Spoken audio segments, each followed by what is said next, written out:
बिहारी विशाल महाराज की जय।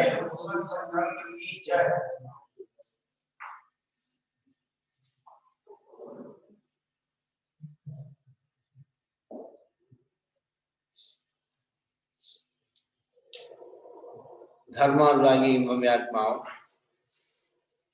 तत्वार सूत्र की व्याख्या पिछले दिनों से अपन सुने और ये तत्वार सूत्र एक जीव की कथा है। ये जीव कर्मों को कैसे बांधता है, आश्रव करता है।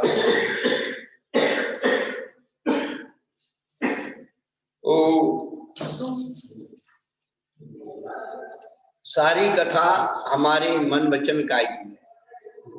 शरीर, वचन और मन, ये तीनों ही कर्म को लाने के लिए हमें तीन की दशा को सुधार लेने से सारी दशाएं सुधर जाएंगी। हम सारी दुनिया को सुधारने में लगे हैं, अपने आप को सुधार लें तो कल्याण हो जाएगा, अपना दुनिया का हो या नहीं। इसलिए मन वचन काय से आश्रव होता है। शुभ क्रियाएं करते तो पुण्य का आश्रव होता है, अशुभ करते तो पाप का आश्रव। आश्रव पूर्वक ही बंद होता है, बिना आश्रव के बंद कभी होता नहीं। इसलिए बंद की दशा में मिथ्यात, अवृत्ति, प्रमाद, कषाय, योग के बंद के हेतु सामग्री है, रफ मटेरियल है। लेकिन सा कषायत्वा जीवा कर्म योग्यान उद्गला नादत्ते सवंथा, बंद की परिभाषा कषाय सहित होने से जीव कर्म के वर्णाओं को अपने में मिला लेता है, इसलिए वह बंद कहलाता है। और बंद की चार अवस्थाएं बता दी, प्रकृति, स्थिति, अनुभव और उपदेश।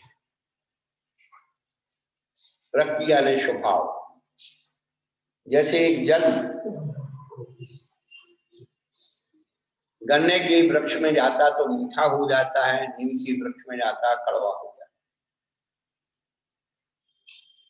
जैसे हमारा खाया हुआ भोजन सप्त धातु में परिणत हो जाता है, ऐसे आश्रव होने वाली वर्णाएं 8 कर्म रूप परिणत हो। 7 कर्म तो निरंतर हो रहे हैं, 8वां कर्म तो त्रिभागी से बनता है। फिर जो प्रतिबंध है उसके 8 भेद कर दिए, ज्ञानावरणी, दर्शनावरणी, वेदनी, मोहिनी, आयुना, भूतंत्राय। तो इनके संख्यात्मक भेद किए 5, 9, 10, अष्टाविंशति, चतुर, द्विचत्वारिंशत्, द्विचतुर पंच भेदा।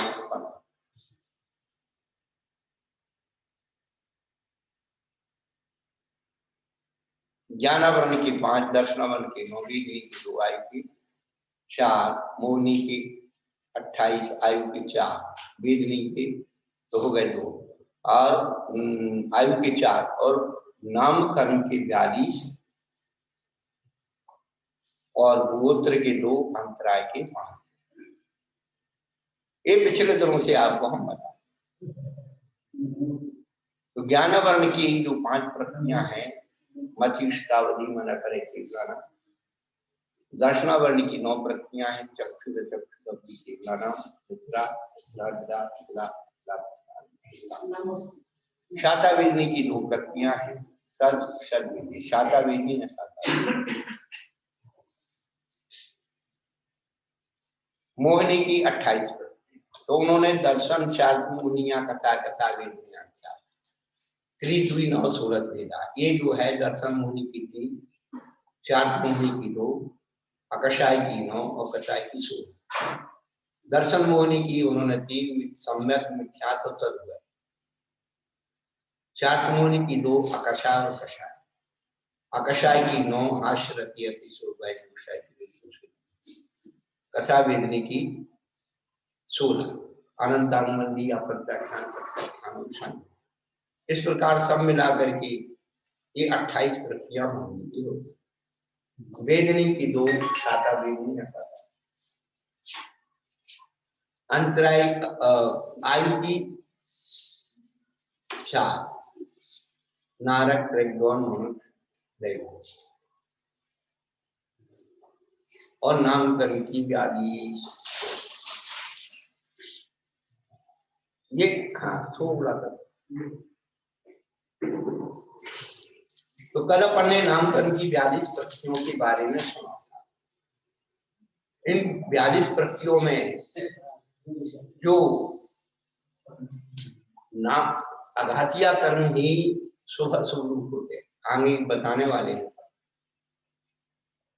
तो इसमें जो वास्तव में कुछ प्रतियों का उलझन था बहुत दिन से, ऐसे उपघात परघात प्रवृत्ति है, यश वृत्ति और अपवाद अवनवाद है, इनमें क्या अंतर होता है, तो ये चीजों को समझना बहुत जरूरी होता है।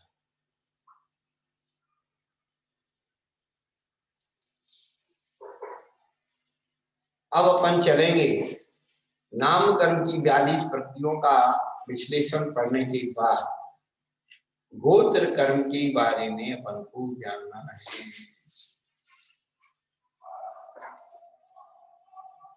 पेज नंबर 307 और सूत्र नंबर 12।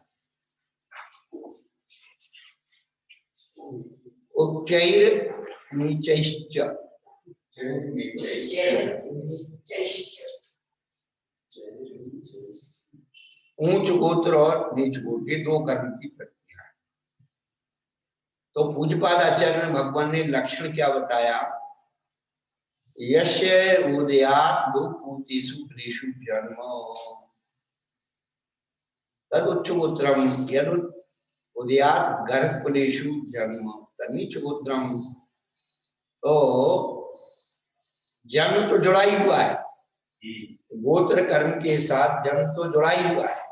जो लोग कहते हैं गोत्र कर्म जन्म से नहीं है, कर्म से है, तो कर्म भी दो प्रकार का, एक क्रियात्मक कर्म और एक सत्तागत कर्म, उदयागत कर्म है। उदयागत कर्म का यदि अपन वो नहीं मानेंगे तो फिर उसका फल कैसे भोगेगा जी? है ये विवादित नहीं है, कर दिया गया। मैं विवादित कुछ ही नहीं, आप आचार्य को पढ़िए तो मुझे पता नहीं क्या विवादित है ही नहीं। हमारी कमजोरी ने हमें अपने आप को विवादित कर दिया। और यदि ये गोत्र आदि कर्म नहीं है तो ये बताइए फिर आरक्षण किस बात का है? जिन लोगों ने परंपरागत आजीविका को छोड़ दिया, चर्मकार ने चर्मकार का छोड़ दिया, कुंभकार ने कुंभकार को छोड़ दिया, फिर भी आज तक अपने आप को प्रजापति कुमार बदलते हैं।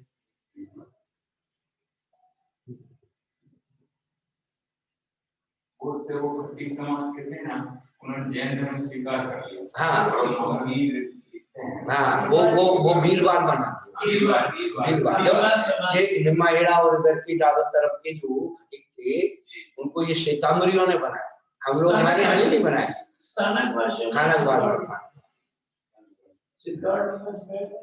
तो वो तो नीच गोत्र वालों को मुक्ति मानते हैं ना जी। अब ये पूज्यपाद आचार्य खुद लिख रहे कि जिस कर्म के उदय से उच्च कुलों में जन्म होता है,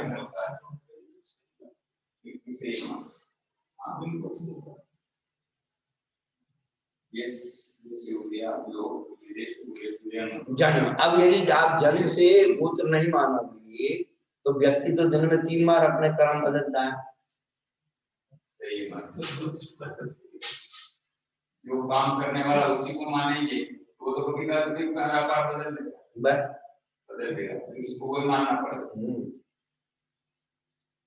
इसके लिए हमने सुशीला उपन्यास पढ़ा, बहुत पढ़ा है। तो गोपाल दास बरैया जी ने लिखा, उस समय ये उपन्यास की बहुत था कि देवकीनंद खत्री हैं, मुंशी प्रेमचंद, ये बड़े बड़े उपन्यासकार, तो उपन्यास की बहुत प्रचलन हो रहा है। तो उसमें जब जयकुमार का जो चरित्र दिया जाता है तो वो जब उसकी मतलब राजा की लड़की से संबंध होने को होता है तो कहते भाई इसकी जाति कुल खोलो। तो ये उसमें क्योंकि वो भी विद्वान थे, वो भी जानते थे कि यदि गड़बड़ हो गया तो गड़बड़ हो जाएगा, तो उन्होंने कहा कि इसके पिता सिपाही के भेष में यहाँ पर आए थे। छत्री माने इसके पिता छत्री थे। तो जो हमारे यहाँ जिन सनाचार्य में आदि पुराण में लिखा है उसकी जो विवेचना हुई है वो थोड़ी सी तरक्की हो गई।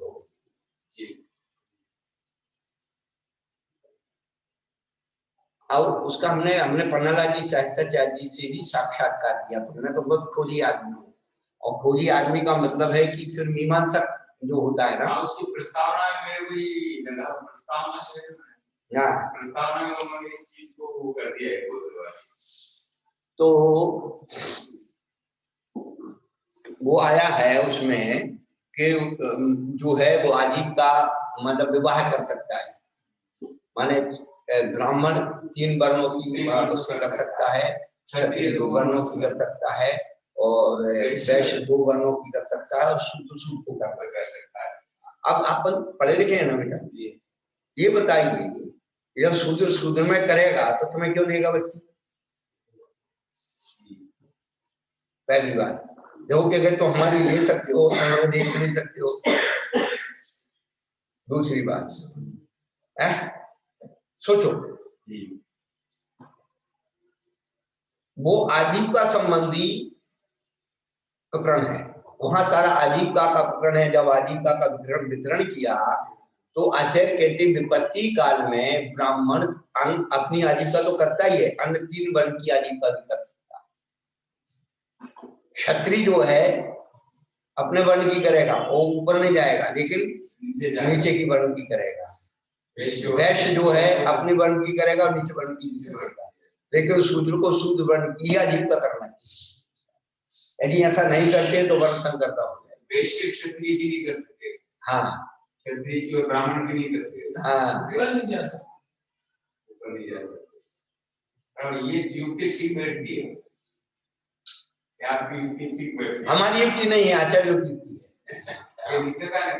पंडित लाला राम जी शास्त्री ने आदि पुराण का जो अनुवाद किया था उसमें यही किया। पन्नालाल साहित्याचार्य ने बाद में उसका अनुवाद किया तो जब आप नाम से प्रश्न करने वाला लखाली है। हमने क्या है इतिहास को बहुत अच्छी तरह से पढ़ा। फिर जब हमने पन्नालाल जी से बात की तो उन्होंने एक और नई बात बताई कि हम लोगों की जो कुंडली होती है, कुंडली में 4 वर्ण होते हैं। हर व्यक्ति के मतलब जैसे आपके घर में ही आपका बच्चा है, आपकी वैश्य वर्ण हो सकती है, उसका ब्राह्मण वर्ण हो सकता है, किसी का क्षत्रिय वर्ण हो सकता है, तो कुंडली के हिसाब से भी 4 वर्ण वो तो आते हैं ना। तो उन्होंने ये लिखा है, वास्तव में लिखा है, और मैंने कुंडली शास्त्र भी पढ़ा थोड़ा था, यदि ऊपर वाला नीचे वाला ऊपर वाले जैसे कोई लड़का है क्षत्रिय वर्ण का है और लड़की ब्राह्मण वर्ण की है और शादी कर ली तो विधवा हो जाएगी।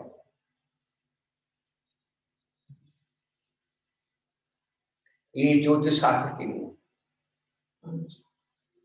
मंगली लड़का मंगली लड़की से शादी करना चाहिए।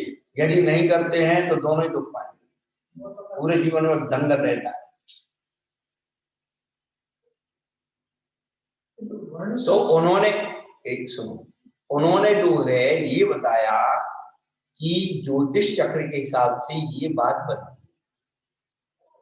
पन्नालाल साहित्याचार्य कि ब्राह्मण वर्ण का जो है वो लड़का है तो अपने वर्ण में कर सकता है, क्षत्रिय में कर सकता है, वैश्य में कर सकता है, लेकिन क्षत्रिय वर्ण का लड़का है नहीं, ब्राह्मण का लड़का वैश्य क्षत्रिय में कर सकता है। वो कुंडली का कुंडली के हिसाब से। हमारे यहाँ एक बहुत बड़े पंडित हुए, ज्योतिषाचार्य थे, जियालाल नाम दिख रहा है ना आपको? ये बहुत बड़े ज्योतिषाचार्य थे जैन में।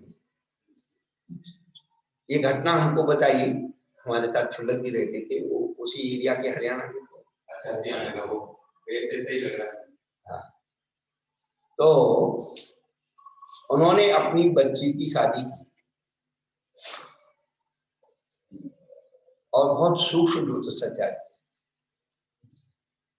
कुंडली का मिलान, गुणों का मिलान, नक्षत्र को सब मिलाया, और वो बच्ची शादी के 6 महीने बाद विधवा।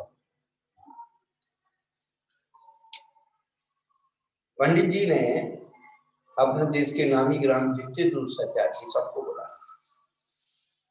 कि मेरी कुंडली मिलाने में एक गलती बाहर है।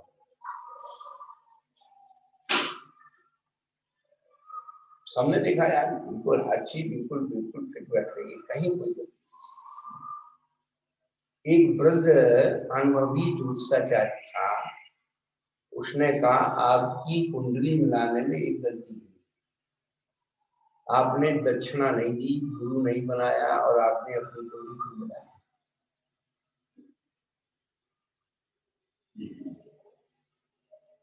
इसलिए ज्योतिष वैद्य कभी भी अपने परिवार का इलाज नहीं करते। और वो इसलिए कलम बता रहे थे, बात करते कब 3 नाड़ियां होती। तो बचपन देखा हमने, हमारे जो पिताजी थे तो वो गांव में थोड़ी सी आयुर्वेद की वो रखते थे, और उनके चाचा थे, दोनों गांव में अपनी मरीजों को देखते थे। लेकिन जब पिताजी बीमार हो जाते थे तो वो अपनी दवाई कभी नहीं लेते थे, वो अपने चाचा जी को बुलाते थे और नाड़ी देख करके, और उनकी जो दवाई तो सामने रख देते थे, तो उसकी मात्रा बना करके, उसकी पुड़िया बना करके उनको देते थे, ऐसे ऐसे आपको लेना। और चाचा जी बीमार हो जाते तो पिताजी जो है उनको नाड़ी देख करके उनको दवाई मांग के। ये हमने अपना प्रत्यक्ष देखा कि कभी भी उनको जानकारी होती है कि उन्होंने कभी अपने हाथ से अपनी दवाई दी।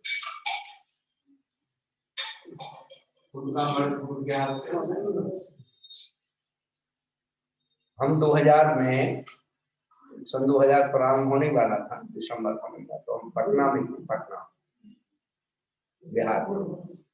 तो वहां पर एक व्यक्ति ने घटना सुनाई कि हमारे यहाँ एक डॉक्टर बहुत बड़ा फेमस था, ऑपरेशन कर दिया, और उसके बच्चे को कोई छोटी मोटी बीमारी हो गई, तो उसने क्या किया, अपने हाथ से अपने बच्चे का ऑपरेशन, और कोई ऐसी नस कट गई कि खून बंद ही नहीं हुआ, बच्चा मर।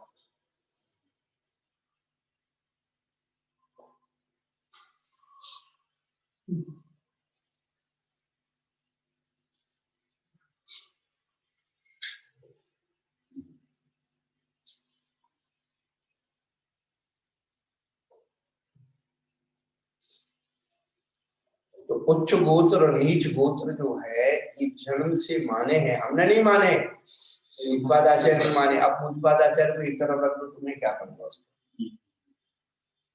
लिखा है ना, जन्म लिखा है कि नहीं? किसी के लिए गणित का मतलब गणित को लिखा है, इंग्लिश बोर्ड के पास। हाँ, इंग्लिश के बाद में मैंने उससे गणित पूरा में देखा था। इंग्लिश बोर्ड हो गया, ऐसा शब्द के हिसाब से अपन कैसे निकालेंगे? अब लग निकालो भाई, अब आप लोग कैसे निकालोगे? आप लोग तो पुराने हो, हम तो नए हैं भाई।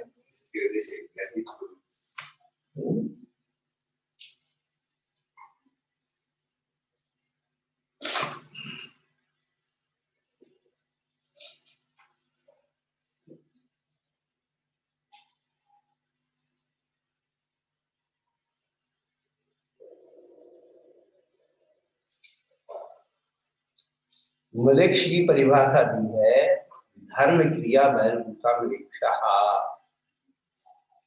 धर्म क्रियाओं से बहिर्भूत होते हैं वो मलेक्ष है। तो जिनका आचरण निंद होता है वो गर्भ कुल कहलाते हैं। गिरे हुए, गर्भ यानी गिरे, खान पान रीति रिवाज मर्यादाओं से गिर जाते हैं, वो गर्हित कुल कहलाते हैं। वचन के लिए भी आता है, गर्हित वचन बोलते हैं, पांड वचन बोलते हैं। हाँ, तो इसका जो है 3 प्रकार से कुल की व्याख्या की जाती है। माने शुद्धि की व्याख्या 3 प्रकार से की जाती है। जो अपन कहते हैं कि सप्त गुण समाचयन शुद्ध है, तो शुद्धैन पद की 3 प्रकार से व्याख्या, कुल की शुद्धि, आचरण की शुद्धि और शरीर की शुद्धि। तो सबसे पहले कुल की शुद्धि। अब कुल अशुद्ध कैसे होते हैं, किन निमित्तों से होते हैं, तो ये तो सब लोग हाथ से विचलित है। विधवा विवाह है, जाति विवाह है, व्यभिचार जात है, ये सब क्या है, निंदित कुल हो जाते हैं, इनसे कुल निंदित होते हैं। हाँ, देश कुल जाति से शुद्ध आचार्य का पद होता है।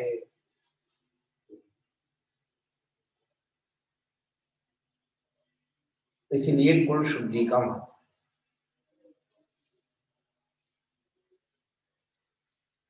रत्न जो होता है वो खदान से निकला हुआ रत्न ही शुद्ध माना जाता है। आर्टिफिशियल कल्चरल जो है डायमंड होता है वो इतना शुद्ध थोड़ी है।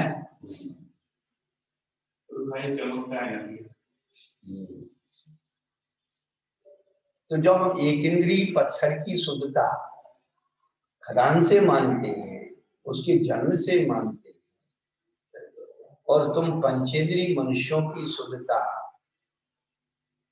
जन्म से नहीं मानेंगे, केवल किसी को भी बना दो,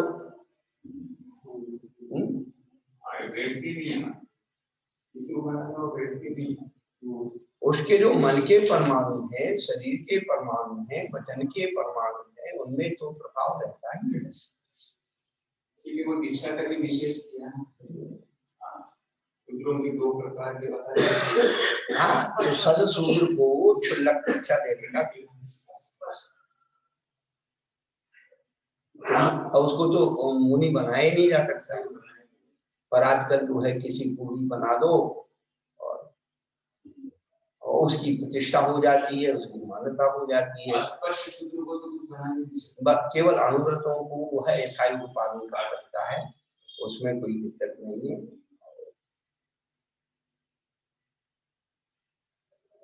तो सबसे बड़ी दिक्कत है विद्वानों ने, अब इन्होंने हिंदी टीका में क्या लिखा है विशेषार्थ में, देखो आप पढ़ो, हम नहीं पढ़ेंगे, तो अपने से पढ़ो ना तो पता लगे।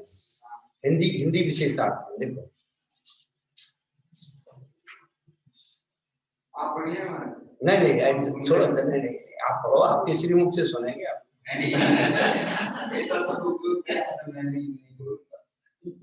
क्या करेंगे,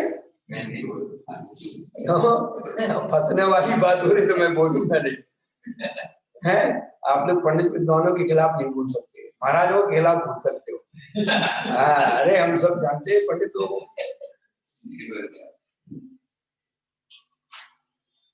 देखो उसमें क्या कोई अपन कोई क्या कर रहा है। ऐसा निमित्त में एक संबंध है जिससे के उच्च बुद्ध का उदय होता है, वह ऐसे माता पिता के यहाँ जन्म लेता है जहाँ सदाचार की प्रवृत्ति हो या वो झुकाव हो, या ऐसी प्रवृत्ति वाले व्यक्तियों के साथ संपर्क हो, प्रवृत्ति वाले व्यक्तियों के साथ संपर्क। और जिसके नीच गोत्र क्रम का उदय होता है वो विरुद्ध प्रवृत्ति वाले माता पिता के यहाँ जन्म लेता है।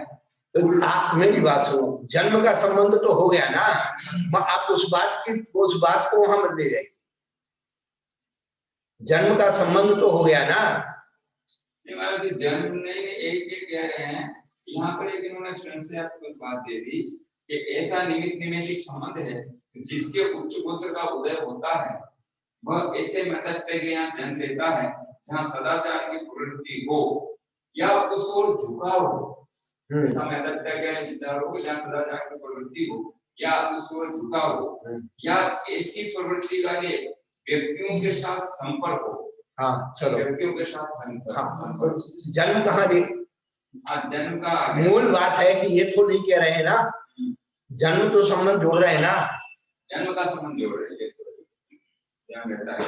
प्रवृत्ति सदाचार की प्रवृत्ति नहीं हो तो भी उसको झुकाव हो, और प्रवृत्ति नहीं हो कोई तो भी सदाचार की प्रवृत्ति जो पाल रहे हैं उनके साथ उनका संबंध हो। तीन बातें बताई उन्होंने।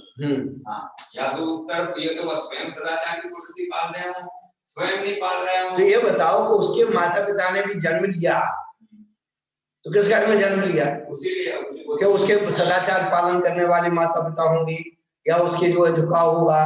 अब उसके पिताजी का तो संबंध जोड़ो ना। तो फिर उसके पिताजी ने जो जन्म लिया उसके पिताजी का भी सदाचार में प्रवृत्ति होगी। यही तो परंपरा हुई, इसी तो कुल परंपरा कहते हैं। कुल किसे कहते हैं?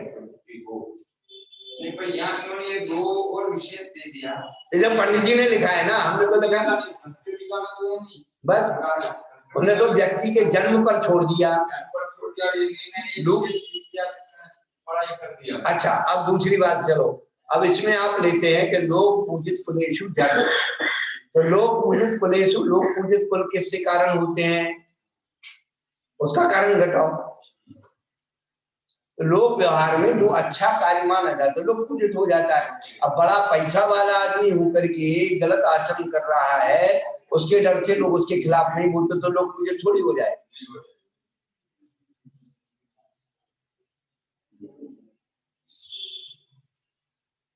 ये तो यहाँ देख सकते हैं कि यहाँ सदाचार की प्रवृत्ति हो और फिर दूसरे कारण नहीं बता दे दोनों। तो यहाँ जन्म लेता हो जहाँ सदाचार की प्रवृत्ति हो तो जन्म तो ले रहा है ना वहाँ। दिक्कत तो हमें तो मूल बात है कि जन्म की पद की सिद्धि करनी है। कहाँ हुआ काका?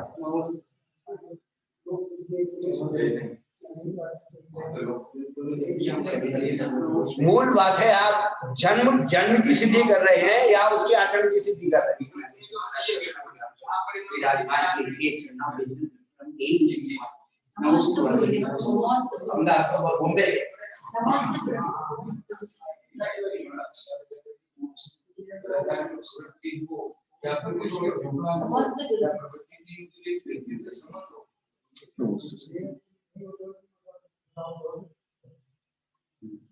होत भले के सुत बड़ो, होत भले के सुत बड़ो, बड़ो भले के होत भले के सुत बड़ो, बड़ो भले के होत कीचड़ते का दीपक के काजल प्रगट, दीपक से और कमल कीचते हो।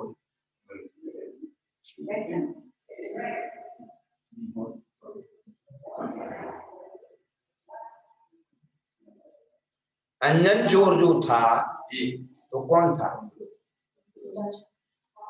राजकुमार, क्षत्रिय पुत्र, दुर्व्यसन में पड़ गया। पर जागृत हुआ तो मुनि बनकर के मोक्ष भी चला गया। और मातंग क्यों नहीं गया? भाई मातंग ने भी तो सम्यक दर्शन ग्रहण कर लिया, उसको भी तो कह देते भाई ये तो सम्यक महावीर धारण करके जा सकता। तो ये शरीर के पुद्गल परमाणुओं का प्रभाव भी ये जाति कुल के हिसाब से पड़ता है। अब आपके जेब में 1000 रुपया भी नहीं है लेकिन आप करोड़पति कहलाते हो। क्यों कहलाते हो? आप करोड़ संपदा के मालिक हो। और आपका मुनीम है, गद्दी पर बैठता है और वो करोड़पति होने की अनुभूति नहीं करता। करोड़ रुपए के अंदर बैठा हुआ भी करोड़पति होने की अनुभूति नहीं करता। और आप यहाँ बैठे हो, आपके पास 1 पैसा भी नहीं है, फिर भी आपके अंदर करोड़पति होने की अनुभूति है। ये वर्णनाएं जो हैं वो हमें अनुभूति कराती हैं। इसलिए गोत्र कर्म को जीवित पापी कहा।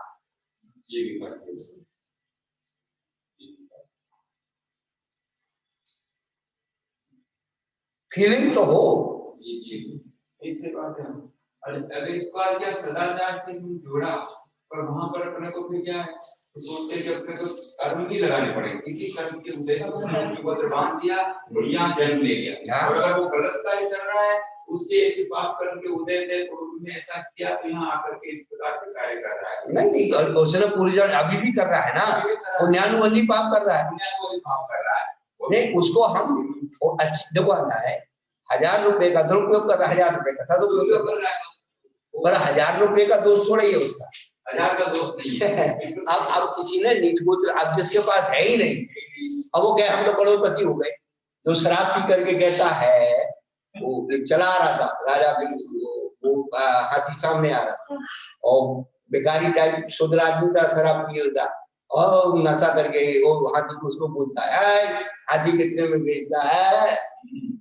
राजा ने कहा भाई इसको सवेरे बेचेंगे, हाथी सवेरे बेचेंगे, इसको रखो अभी, इसको सैनिक को क्या है इसको रख दो अभी, डाल दो और कमरे में कोठरी में बंद कर दो। सवेरे नशा उतर गया, बुलाया दरबार में, भैया हाथी बेच रहे हैं ले लो। है राजा मैं कहाँ ले सकता हूँ, मैं तो गरीब आदमी हूँ। अरे कल तो बोल रहा था, बोले वो लेने वाला कोई दूसरा था।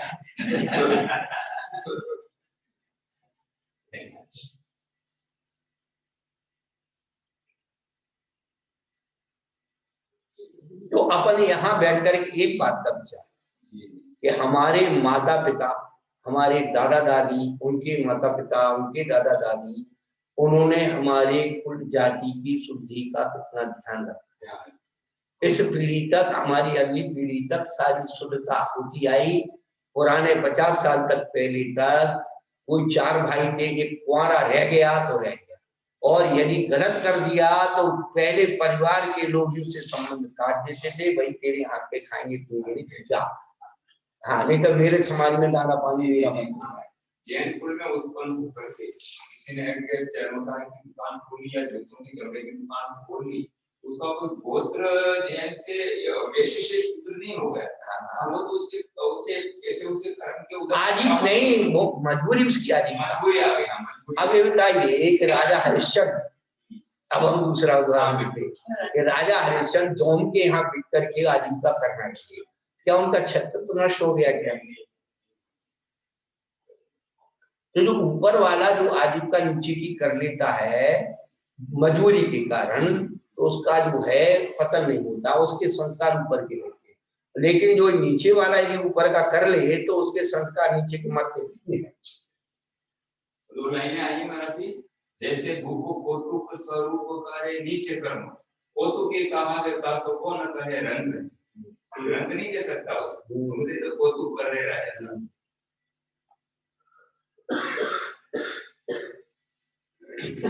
इसलिए अब आज के समय में सारे के सारे नौकरी करने जा रहे हैं, ये सब शूद्र बनने जा रहे हैं। क्या वैश्य कर्म छोड़ दिया। हमारे पूर्वज पहले क्षत्रिय थे, आपको बताते, फिर आजीविका की तो वैश्य बन गए। ये चित्तौड़ा समाज के लोग यही बता रहे थे, इनके लोग आचार्य शिव सागर जी महाराज जब आए तो ये बात आई कि भाई हम लोग हार देंगे, भाई तुम्हारा हिसाब किताब कहाँ का है, कैसा है ये बताओ। तो उन्होंने सारा इतिहास देखा उनको।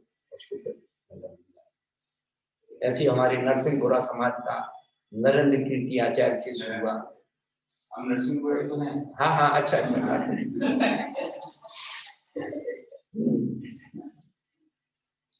और हमारे घूमर समाज का तो है पुराना इतिहास, लेकिन सकल कीर्ति आचार्य घूमर समाज के बड़े प्रतिष्ठित आचार्य, और उनके समय यानी जो 500-600 साल हो गए उनको, तो उनके समय उन्होंने धर्म को स्थापित माने व्यवस्थित करने के लिए जो मुहिम चलाई थी कि तुम 10 भाई हो, तो पहले ज्यादा होते थे, तो यदि अलग अलग हो तो एक मूर्ति और एक शास्त्र तुमको पटवारी में लेना पड़ेगा, जिससे तुम्हारे घर में धर्म सुरक्षित रहे, पाप भीति रहे। और मानस अब एक दूसरी दृष्टि से देखें अपन, तो जब इन्होंने धर्म को अंगीकार कर लिया, तो शूद्र करते थे 500-600 पूरी जाति में उनके जैन को पालने वाले ऐसे भी उदाहरण है। जब घर हो गए उसके अब थोड़ा समाज चाहिए। अब मैं उसी का बात कह रहा हूँ, गोत्र परिवर्तन नहीं काका, आप आदि पुराण को उठा करके एक बार फिर पढ़िए, आदि पुराण को उठा करके एक बार फिर पढ़िए और अपना सागर धर्मामृत पढ़िए और दोनों का मैचिंग करिए। उसमें लिखा है उत्तम वर्ण के लोगों को जो परिवर्तन कराया जाता है उनकी जाति और गोत्र दोनों बदले जाए। तो पहले हमारे जो गुरु जैसन आचार्य जो है पहले 100 घरों को जैन बनाते थे तब आहार को जाते थे। हाँ, तो किनको बनाते थे? ऐसे थोड़ी हर गांव में गए और हर भी पकड़ा और बना दिया।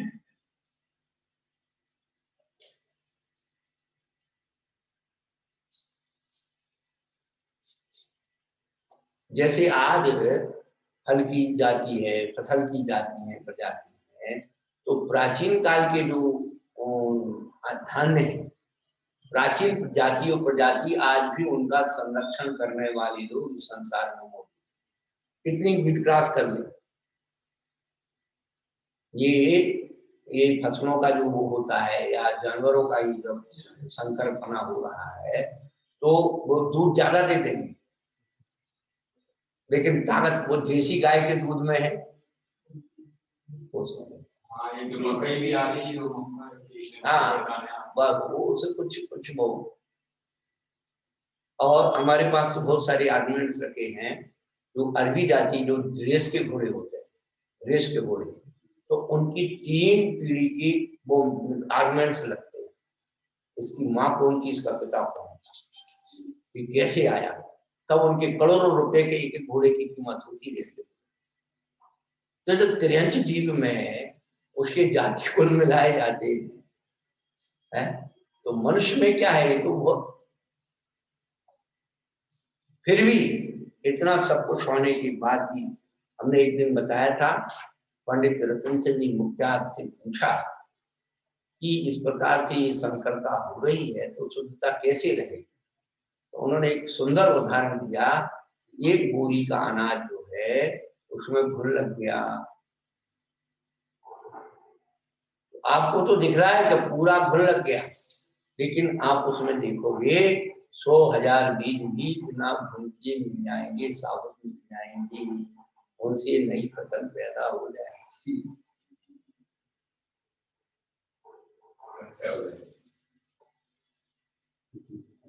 तो धर्म तो पहले था, आगे भी रहेगा।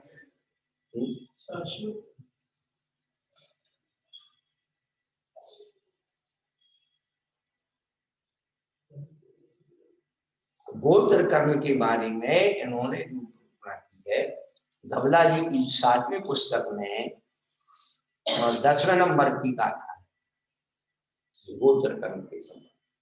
उन्होंने इसके 6 भंग बनाए। उच्च उच्च पहला, दूसरा उच्च, तीसरा उच्च और नीच, और चौथा नीच नीच, और 5वां नीच उच्च, और 6वां नीच नीच। उच्च उच्च किसके है? तीर्थंकर कहते महापुरुषों का, उनका जन्म उच्च है और कर्म। और उच्च किसका है? देवों का और भूमि के जीवों का उच्च होता है। वाक्य क्रिया से संबंधित।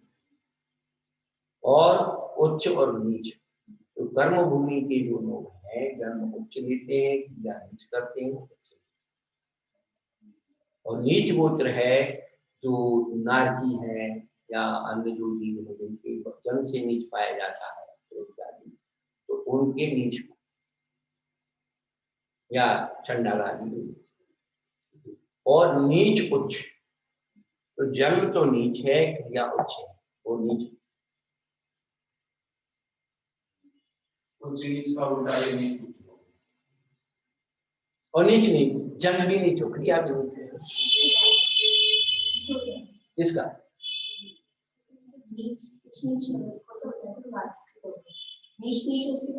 नीच उच्च और चंडाल वो उसको छोड़ देता है, जन्म तो उसका नीच का है और क्रिया उच्च की कर रहा है, अनुरुद्ध पाल लिए उसने। तिरंज जी अनुरुद्ध ग्रहण कर लेते हैं। नीच नीच, तो जन्म से नीचे और क्रिया भी नीच कर रहा है। नीच कर्म को छोड़ ही नहीं रहा, तो नीच नीच हो।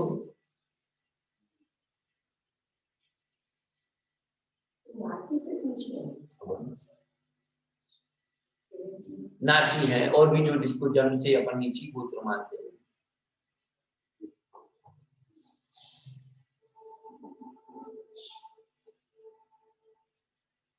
जैसे देवों का निरंतर उच्च गोत्र है, चाहे वो नरक में चले जाओ और चाहे वैमानिक बन जाओ।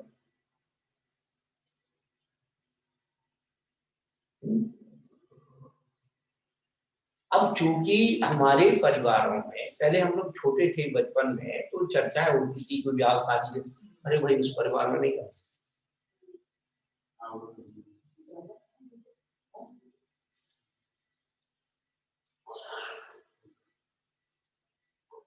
वो चर्चाएं तो सब खत्म हो गई। अब पहली बात तो माँ बाप के हाथ में कुछ रहा ही नहीं, बच्चा बच्ची जो करे तो माँ बाप क्या करेंगे? पहले मैंने वो दर्शन कथा पढ़ी थी जो बदे रूप में, हाँ उनको लेके आए थे ना, हाँ, तो उसके लिए अनुमति के लिए वर्ड घूमने के लिए जाता है, उसकी 2 लाइनें मेरे को आज तक वो याद है। उसने लिखा था, धनवान भी हो, गुणवान भी हो, भरा बुरा भंडारी भी हो, पर ऐसा था कि घर में मिथ्या तो बिल्कुल, ये सबसे बड़ी बात है। उस चीज को अपन देखे ना, वो कितनी सुंदर बात है। ऐसा देख ले घर में मिथ्या का भी ना हो। तो आजकल कौन जो है कुल जाति को देख रहा है, सब पैसे को देख रहे हैं, उसको देख रहे हैं, चमड़े को देख रहे हैं, तो सुंदर होना चाहिए। इसलिए तीर्थंकर जैसे महापुरुष का विवाह भी होता है तो इंद्र की सहमति से होता है। काका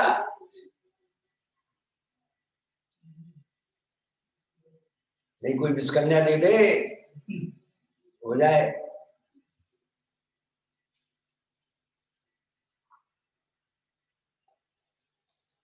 धवला जी ने प्रश्न किया कि गोत्र कर्म का क्या महत्व है, तो उन्होंने कहा शुक्ल ध्यान हेतु गुणभद्राचार्य ने लिखा है, और इसमें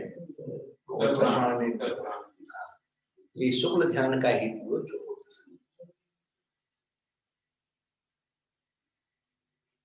जो जन्म से सिद्ध करना पड़ेगा, कर्म से सिद्ध। अब वो तो जैसा है कि भाई कर्म नाम 2 प्रकार का, हमने आपको क्या बताया, एक क्रियात्मक कर्म और दूसरा सत्ता उदयागत कर्म। तो क्रियागत कर्म को यदि आप सिद्ध करते तो हमारा तो हर क्षण में गोत्र बदलता जाएगा। कर्म में कुछ भी कर लिएगा। और अपनी व्यवहारिकता में भी देखने आता है, अपने कोई जीवन में जन्म लेकर ऐसा कार्य कर रहा था तो अपने को उस पर ऐसी होती है, घृणा नहीं होती, एक दया का भाव हम लोग को किसी को जन्म दिया और इस प्रकार का करने लगा, कैसे करते हैं तो कहते हैं अपन तो कहते हैं नीच गोत्री बन गया। भारत में जितने भी कत्ल करने, अब जो है चारू दत्त 12 साल तक वेश्या के घर काम कीजिए।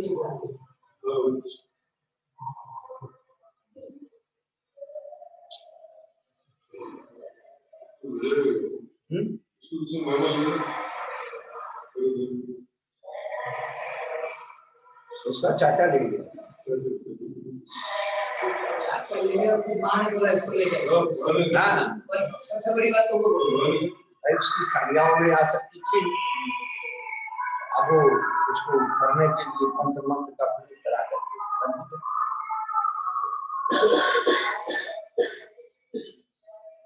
देखो ऐसा है कि हमें ज्यादा इसलिए चिंता नहीं है, पहले भी धर्म था, आज भी आगे भी है, उसको मानने वाले पहले भी थी, आज भी आगे भी है, अशुद्ध करने वाले भी रहेंगे, शुद्ध करने मानने वाले भी रहेंगे, हम क्यों दिमाग लगाएंगे।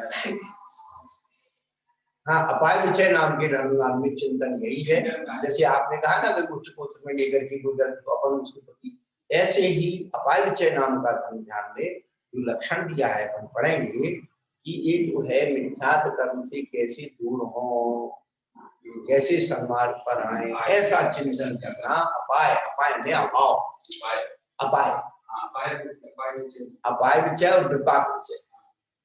विपाक विचय, हाँ, तो विपाक विचय 5वें गुण स्थान से शुरू होता है, क्योंकि कर्म की उदीर्णा विशेष रूप से कर्म उसकी व्रत के नियम से, इसलिए उसके 5 में स्थान से विपाक है। हाँ चौथे गुण स्थान में पहला पाया है। आज्ञा और अपाय तो चौथे नहीं होगा। आज्ञा पाए चौथा।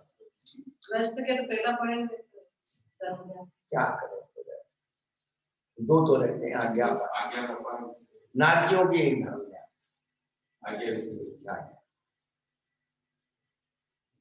तिरंचों के 3 आज्ञा पाए और विपाक, जो कि 5वां स्थान। तिरंचों के 3 हो गए। अब अनुव्रत वाले देवों के 2 ही है, आज्ञा विचय और अपाय। विपाक विचय नहीं है क्योंकि व्रत नहीं। ये इसकी सहती उठान, इसको कहते हैं स्वरूप भेद और स्वामी भेद। लोग कहते हैं स्वरूप भेद स्वामी भेद समझा, और करना आना चाहिए ना महाराज है। वो आत्मा नरकों में भी है, वो आत्मा स्वर्गों में भी है, आत्मा तिरंत में भी, आत्मा मनुष्य में। लेकिन उसका जो 9 कर्म का परमाणु है, प्रमाण है, वो उसी लायक है। नरकों का जो स्ट्रक्चर है वो केवल आज्ञा विषय, वहां पर अपाय विषय भी वो खुद ही अपना दूर नहीं कर पा रहा, दूसरे का दूर का चिंतन करेगा। सोचो, और सर्वात सिद्धि वाले भी विपाक विषय नहीं कर सकते। आज्ञा और अपाय इस सागर तक वो करते हैं। तो परमाणु आप जैसे कह रहे हैं, परमाणु के हाँ आज्ञा और अपाय। अभी हमारे पास बैठे हो विपाक विषय कर सकते हैं हम। क्या बात है यार, देखा अब तुम सारे साधु हो, कर लो। आप भी कर सकते हैं, क्यों बस हमने क्यों मना किया तुम्हें कि तुम नहीं करो? आप भी क्यों मना कर सकते हैं सब। हमारी गलती है, हमारे से हम तो नहीं कर रहे हैं। नहीं तो उनके सामने तो बहुत बड़ी समस्या है, तुम्हारी बात समस्या थोड़ी।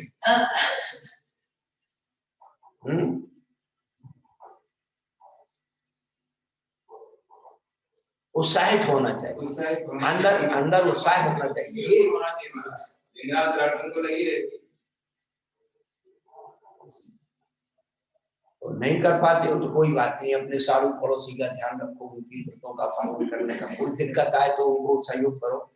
हाँ, भूत अनुकंपा होती है, अनुकंपा।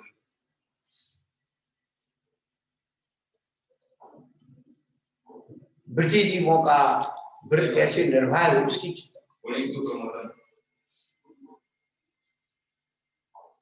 जो कार्य हम नहीं कर पा रहे हैं, कोई हमसे अच्छा कर रहा है, कभी ईर्षा मत करो, ये उसको और धन्यवाद दो भगवान, मेरे जीवन में ऐसा कब दिन आए मैं भी ऐसा करूं।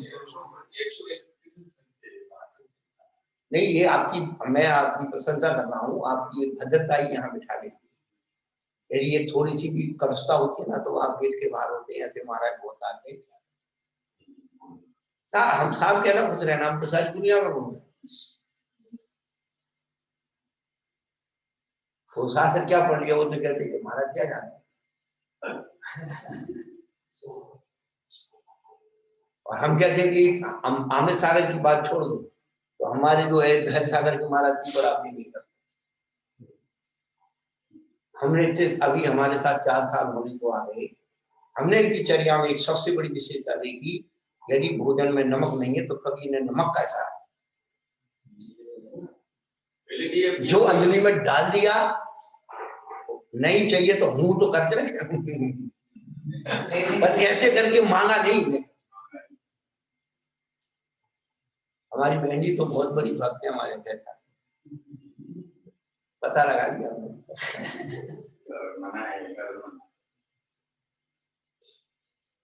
इससे बड़ी तपस्या और क्या चाहते हो आप साधु से, कि ग्रंथ और गाथाएं तुम्हें पढ़ के सुना दे, वही ज्ञान मिलता है। हाँ हाँ, उनको अपनी साधु मुद्रा पर स्वयं को बहुमान है। जब थोड़ा सा इनका परिणाम मानसिक रूप से व्यवस्थित हो गए, तब भी मैं इनको कुछ कहता, अरे यार हाउ लगेगा ही, यान मत बोलो, यान मत करो। हाँ, यान साधु करेगा ही। ज्यादा अधिक का तो ठीक है, फिर भी ये जब तो भी 2 घंटा स्वाध्याय करना,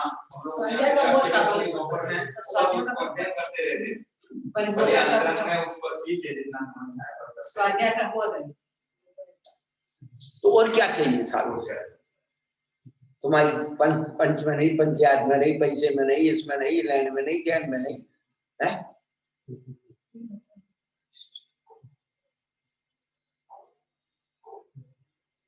एक पाई को खर्चो कोनी।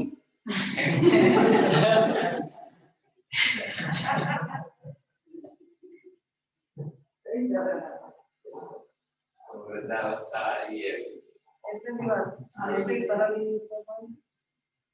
सरकार से अपने समाज हुआ और कृष्ण में मुझे समाज हुआ। केशवनगर में आगे एक मंदिर में आप सुनने नहीं पा रहे होंगे, डॉक्टर साहब के गांव राजर्षि के घर चितालय है, डॉक्टर प्रद्युमन जी उमर समाज के, अपने से 100-200 कदम दूर किए। अब हम देखा नहीं, अब देखेंगे कब से खा देंगे। आप उधर सुविधा की बता रहे थे चिड़िया तो उन्होंने चातुर्मास कराया था अम्मा जी ने, दीक्षा लेकिन वर्तमान शिक्षा के एक बार कराना सरल मना मुनिराज में करा दिया अम्मा जी ने। नहीं, हम हमारा चतुर्मास भी जो है छोटा बच्चा करा लेता है। हम ईमान, हमें कोई पंचायती, एक ईमानदारी की बात है ये क्या महाराज, हमारा ये थोड़ी शर्त रहती भाई, हमारे तो कुछ चर्या की शुद्धि हमें चाहिए और दूसरे हमारे संयम की साधना, अध्ययन अध्यापन का काम, ना हमें कोई पंचायत चाहिए, ना पंच चाहिए, ना विधान चाहिए, ना पूजा चाहिए, ना तुम जानो तुम्हारी रामलीला जाने। हमसे पूछोगे हमारे हिसाब से करोगे तो कर लो, नहीं तो तुम्हारी जय जाने का कर लो। तुम तो अपना अज्ञान से लड़ना सीख जाओ तो तुम भगवान बन जाओ। हम दूसरों से लड़े, अपने हाथ पाँव थोड़ा।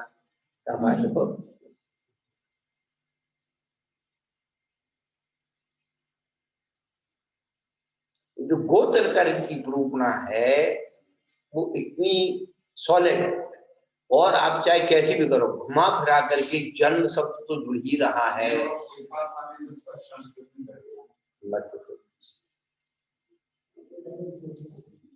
तो हमारे बुजुर्गों ने हमारे प्रति इतना उपकार करके यहाँ तक हमको लेके आ गए। अब आगे जाने भैया, लेकिन फिर भी ऐसा नहीं है उन परमाणु वाली चीज पैदा नहीं होगी, वह भी सुरक्षा रहेगी, बड़ी कम रहे, कम होंगे पर कमजोर नहीं होंगे। तो धर्म चलेगा, सात चतुर्वेद संग रहेगा, तो शुद्धता रहेगी, कितने भी करेगा।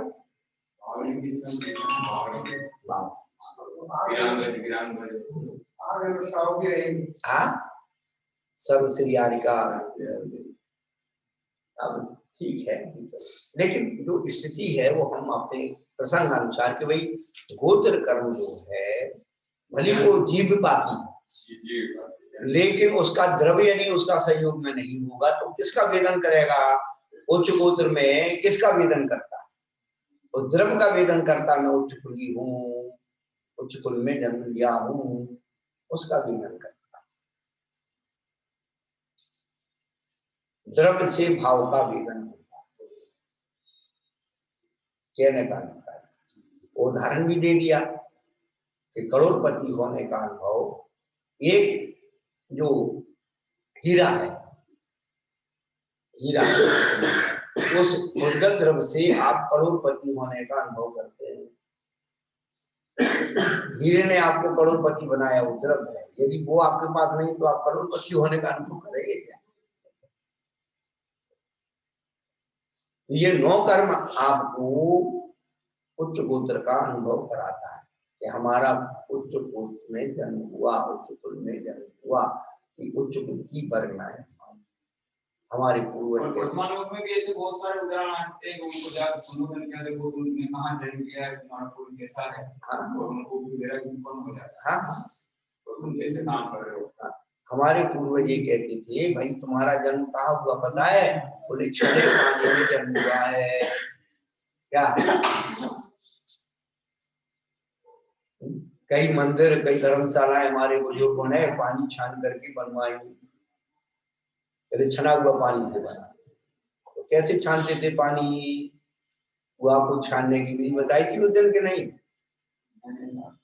अच्छा, लोग कहते हैं अपना लोटा छानो, और हम तो कहते हैं तुम्हें कुआं छानने की विधि बता देते हैं, कभी मौका लग जाए। अब ये देखो ट्यूबवेल है या नल है, ये तो थोड़े दिनों के रहेंगे, आदमी पुनः प्राकृतिक स्रोतों में पहुंच जाएगा। ये लैपटॉप है, कंप्यूटर है, मोबाइल है, ज्यादा से ज्यादा 25 साल के 50 साल के अंदर जो है रहेंगे, बाकी सब डेड हो जाएंगे, ये बिगड़े तो बैठे रहो अंधेरे में, फिर वही दीपक जलाओगे, वही गीते लाएगा, लौट के फिर वही आओगे। वो नियत पर है अनियत पर है, हाँ, कि वो तो कभी खत्म होगी नहीं। बात बिल्कुल नहीं होगी, ये तो गारंटी मतलब है। अपन ऐसा मानते हैं, ऐसा अगर उदाहरण के लिए बिल्कुल, बिल्कुल। कभी भी रहेगी नहीं। बात रहेगी रहेगी। तो पहले जो ब्रिटिश श्रावक हुआ करती थी, सेनापति बन गए, या फिर उनके घर में बड़े बड़े ब्याह शादी होती थी, तो पानी कहाँ से आएगा? कुएं से आएगा। तो कुएं को कैसे छानते थे?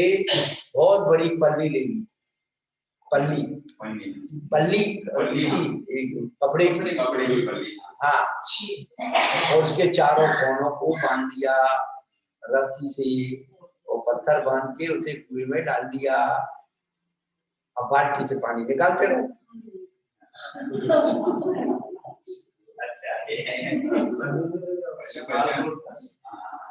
और सुन इसलिए लो कि आज आपने सुन लिया, आपके संस्कार में रहेगा, जब जरूरत पड़ेगी तुरंत मेमोरी से वो बन जाएगा और तुम काम करो। अगर तुम्हारे ऐसे तो बुद्धिमान बना, शरण बुद्धिमान। और ये सब चीजें जो है एमबीए के कोर्स की है। समय, श्रम, संपदा, संगठन, 4 चीज की बचत करना एमबीए। समय, कम समय में, कम श्रम में, कम लागत में, टेंशन फ्री किसी काम को करना है, एमबीए है।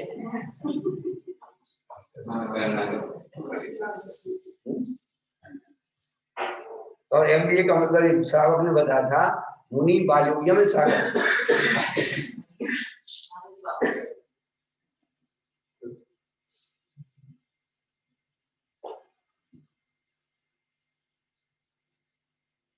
तो ये जो है, ये चीजें प्रकृति रूप से रहेंगी, ऐसा नहीं है। प्रकृति अपने नियम को बैलेंस बना के रखती। और रही बात तो संसार का अंत तो होना ही है।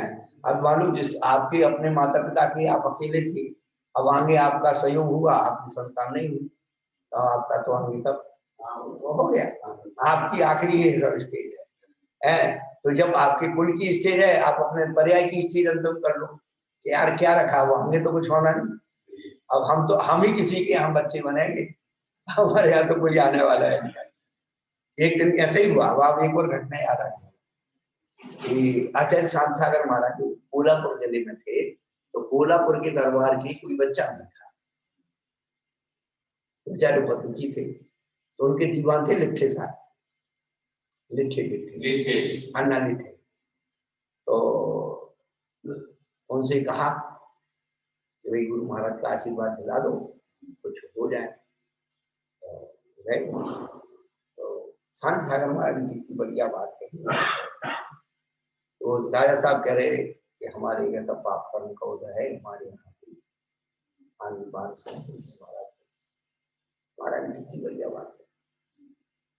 महाराज साहब आपको तो पाप कर्म का उदय नहीं, आपको तो बहुत पुण्य कर्म का उदय है। जो आप राजा महाराजा बने, उस जीव का पुण्य कर्म का उदय नहीं है जो इस संपदा को, ऐसा पुण्यवान जीव नहीं है। तुम क्या को चिंता करते? उस जीव का पुण्य भी तो चाहिए इस संपदा को भोगने वाला। कितना सुंदर लाजवाब।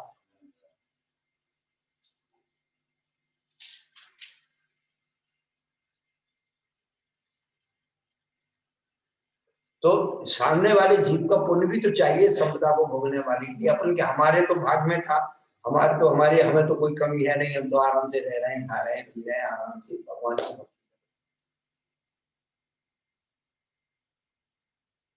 और भावना यही करते हैं कि भगवान हमारे कोई जन्म हो ही नहीं, हम जन्म जरा मृत्यु से रहित हो जाए, तो हम काय को दूसरे को जन्म देने वाले बने।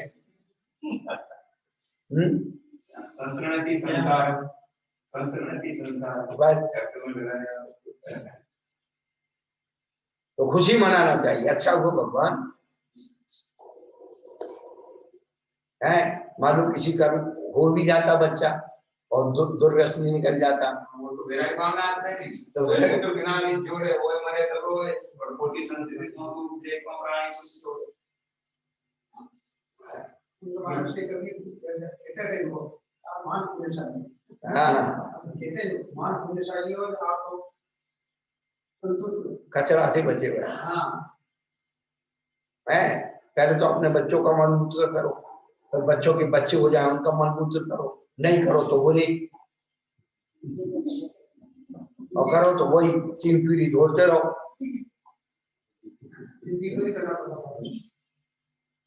एक सज्जन थे फिरोजाबाद में, वही चर्या के लिए गए तो सामने थे वो, और क्या है कि वही महाराज आए महाराज आए। उन्हें वही दिन भर क्या करते रहते, सवेरे क्या करते रहते हो? बोले क्या करूं महाराज, तो 2-3 पोता पोती है उनको नहाता हूँ, उनको नहाता हूँ, फिर मैं उनको नहाने के बाद मैं खुद नहाता हूँ। हमने कहा देखो ऐसा घर में रहोगे तो बच्चों की टट्टी साफ करोगे, उनको नहाओगे नलाओगे, और मंदिर में जाओगे 3 लोग के हाथ को नहाओगे। बिल्कुल सही है। उनको वो बात लग गई, उनको बात लग गई।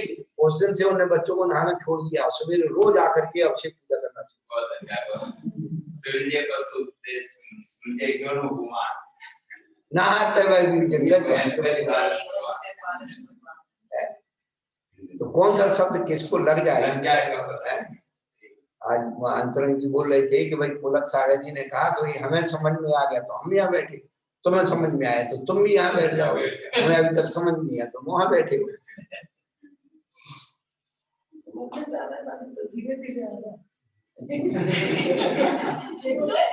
हाँ, जिस दिन आदमी मरने की सोच लेता है तो वो सोचता है कि साथ मर लो, धीरे धीरे नहीं मरता है।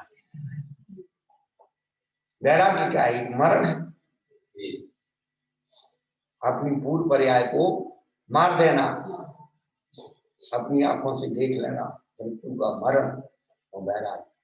सारा नाम बदल गया, पर्याय बदल गई, स्थिति बदल गई, स्थान बदल गया, सब बदल गया। हाँ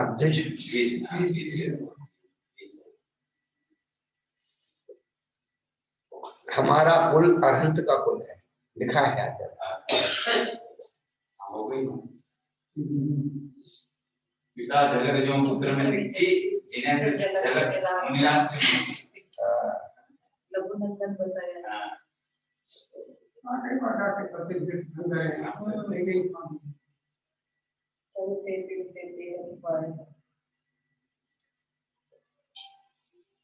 तो गोत्र कर्म की रूपना की जा रही है, वो पूर्वाचारण जन्म से ही है। जो लोग के लिए मात्र क्रिया से बनते हैं, तो आप तो व्यापार कर रहे थे, आपका एक बच्चा लड़की में चला गया या एक बच्चा वहां पर इंजीनियर बन गया, कुछ ही बन गया, तो वो तो सब बदल गया है, क्रियात्मक नहीं। ये जो है गोत्र कर्म जो है जन्म से मिलता है, और ये गोत्र की परंपरा भी कुल कर पैदा करती है। क्या जो 14 कुल कर हुए हैं, तो आदिनाथ भगवान का जन्म कौन से कुल में हुआ? इक्ष्वाकु कुल नंदना। आदिनाथ भगवान ने इक्ष्वाकु कुल नहीं चलाया, आदिनाथ भगवान स्वयं इक्ष्वाकु कुल में उत्पन्न हुए थे।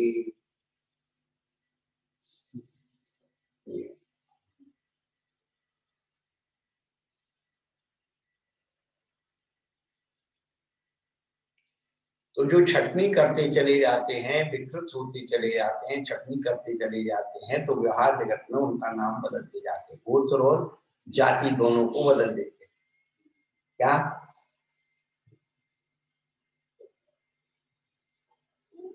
शुद्धता को निकाल करके फिर वो एक नया नाम डाल देते, जो सुरक्षित रहे, उसमें फिर मिक्सचर नहीं हो।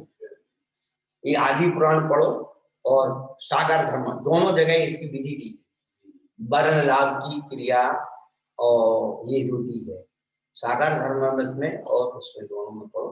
हमने बहुत सूक्ष्म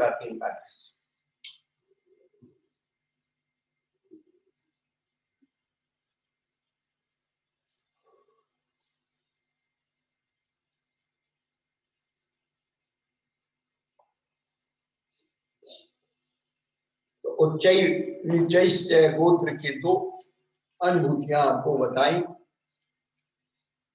अब अंतराय के 5 भेद बताते हैं। ध्यान लाभ भोगो भोग वीर्याणाम।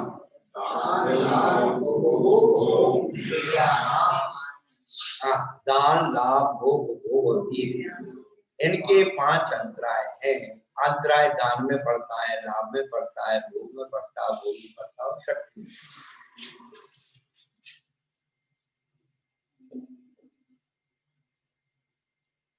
जिनके उदय से देने की इच्छा करता हुआ भी नहीं देता और प्राप्त करने की इच्छा रखता हुआ भी प्राप्त नहीं करता, भोगने की इच्छा रखता हुआ नहीं भोग सकता, भोग करने की इच्छा रखता हुआ भी नहीं भोग कर सकता, उत्साहित होने की इच्छा रखता हुआ उत्साहित नहीं होता।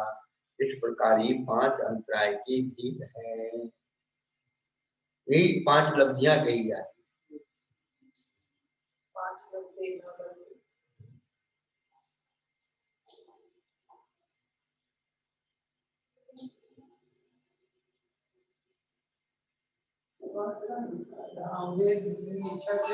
नहीं देता है या नहीं दे सकता है। इच्छा को देने की वजह से नहीं देता है, नहीं दे सकता है। दे सकता है वो तो नहीं देता है, नहीं दे सकता है। उसकी इच्छा देने की और नहीं देता है, और नहीं देता है तो वो अंतराय कर्म उसको वो अंतराय कर्म देने नहीं देता। अब किसी महिला की बहुत इच्छा है कि हमारा कार्य कराएं, लेकिन पति पुत्र बहू अनुकूल नहीं है, उसका स्वास्थ्य ठीक नहीं रहता। हाँ, और किसी पुरुष की बहुत इच्छा है कि भाई हमारे घर में तो अतिथि समभाग हो, पर क्या करें। यही तो अंतराय है, वो नो कर्म बन जाता है। क्योंकि अंतराय स्वयं में अंतराय नहीं है, वो तो नो कर्म के ऊपर ही फल देता है। क्या वो आगे चलता ही जाएगा, खत्म कर दो। हमने क्या नहीं, कभी भी नहीं कर पा रहा है वो, तो फिर वो कर्म करके वो खुद नहीं कर पा रहा है तो अनुमोदना तो कर दे। क्या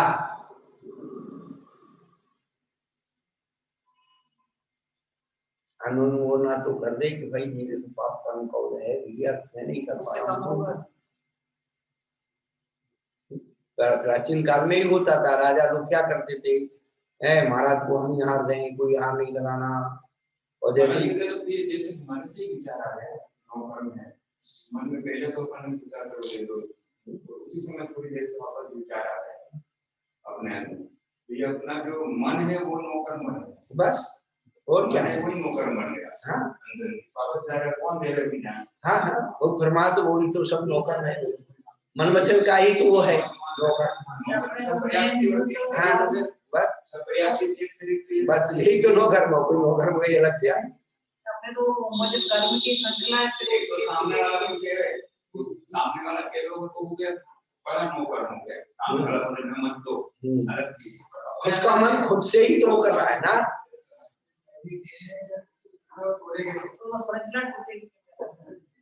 देखो धर्म का महत्व समझने से श्रृंखला, किसी भी चीज का आप उसका महत्व समझ लो तो ताकत आई।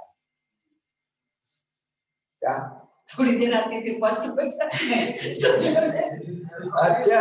देखो मैं तो मेरी करते सुबह तो वो हो जाती, शाम को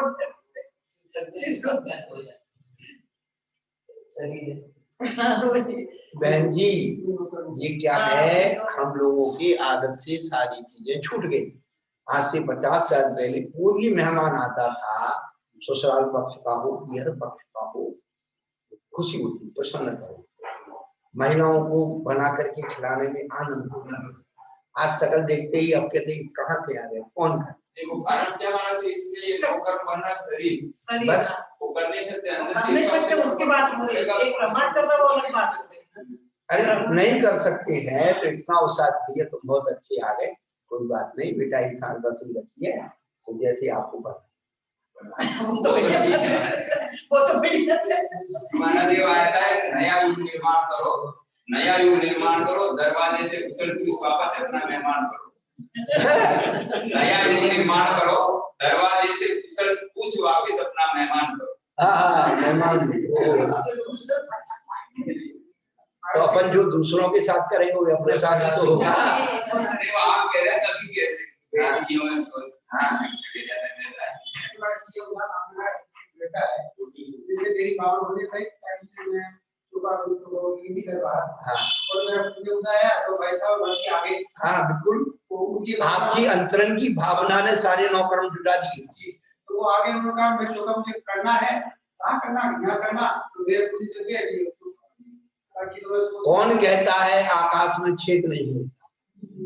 कौन कहता है आकाश में छेद नहीं होता? एक पत्थर तबीयत से उछाल के तो फिर उनका संगीत शक्ति प्राप्त हो जाए। बिल्कुल, ये गारंटी है अंतरंग की भावना। भावना भवनाशिनी भावना, यादृशी भावना तादृशी सिद्धि होती।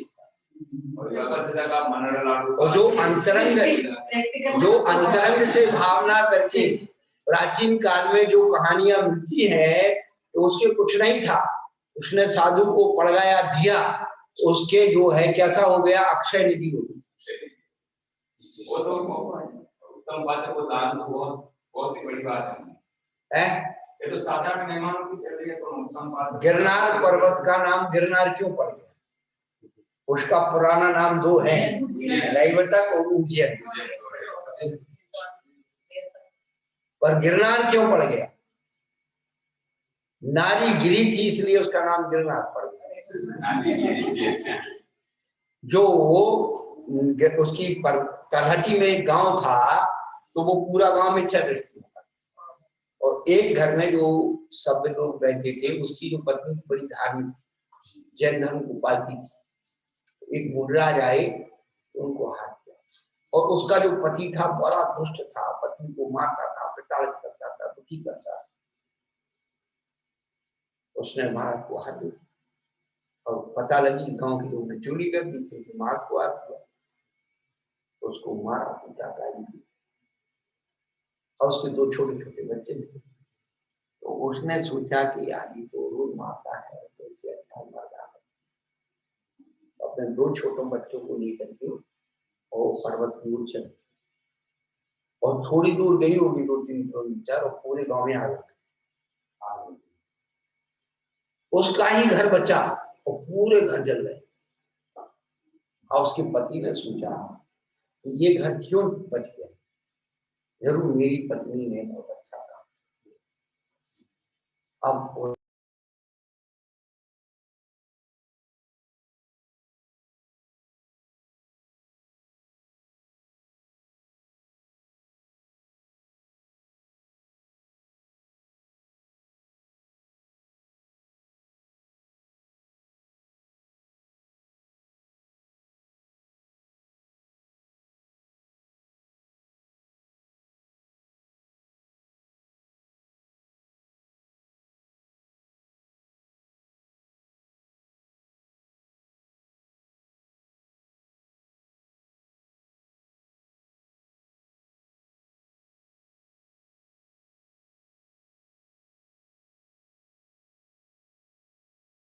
अच्छे भाव से माँ मेरे जैसा भी कोई मोही जीव है, बच्चे ने ऐसी गंदगी कर दी और मैं उसको खा रहा हूँ।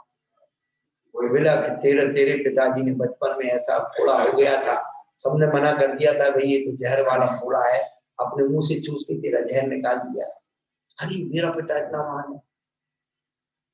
से आज के अखबार में देखा तो दृष्टि दौड़ाई थी, एक पुत्र के वियोग में एक पिता मर गया, पुत्र के प्रति इतना मोह था, यार प्रधान विष्ट वियोग का 4 जने मर गए, 2 लड़कियां और माता पिता सबने हत्या कर दी। एक गिर के पीछे 4 जने मोह के वश लड़का किसी मर गया, 4 ने हत्या कर दी। पति पत्नी और 2 लड़कियां, हाँ बड़ी बड़ी लड़कियां, कितनी नीचे था।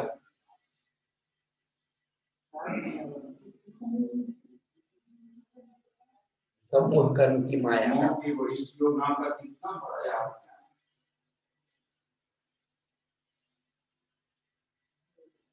इतनी कीमती मनुष्य पर्याय मिली।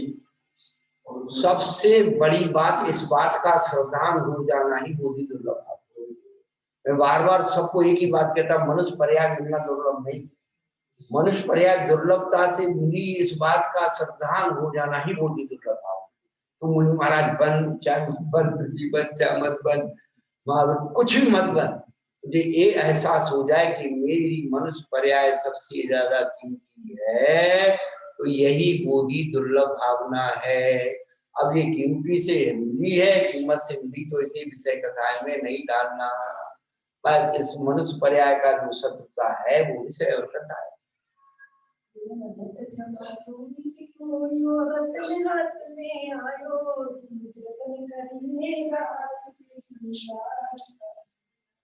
क्या बात है, कितना सुंदर। हाँ बोलते बोलते भाई, अरे प्यारो लागे संसार खारो लागे, जतन करीने राख दे संसार खारो लागे, दया धर्म में भूली आनंद राजूला झूली, यो आनंद ले जवनार की संसार का। और ये 2-3 अंतर पर बात ही नहीं है, और आपकी जो छोटी पुस्तक है उसमें मुझे बहुत अच्छा लगा। मतलब मैं रात को सोते समय 2 बार पढ़ रही हूँ, सुबह भी पढ़ती हूँ, मतलब अच्छा लग रहा है कि पहले मैंने श्रीमद राजचंद्र के आश्रम में देखा, उनको भी वहाँ पे निधन प्रवचन की पुस्तक वो भी पढ़ती थी पहले, अभी वो जब से ये पुस्तक है तो उसमें नहीं देखो, अपने पर हर धर्म, कोई भी धर्म हो, ये बुराइयों से बचाने की बात। कोई धर्म ये नहीं कहता कि तुम बुराई बुराई करने के लिए कोई धर्म प्रेरित।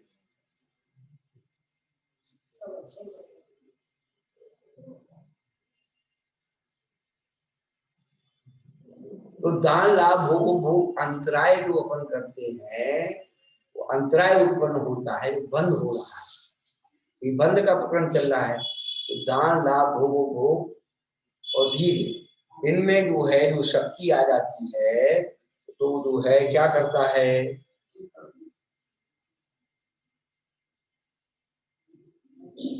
बंद हुआ जो फल देता है वो इस प्रकार से परिणामों में जीव विपाती होते हुए भी क्या करता है, पर संबंधों कर्म से उसका संबंध।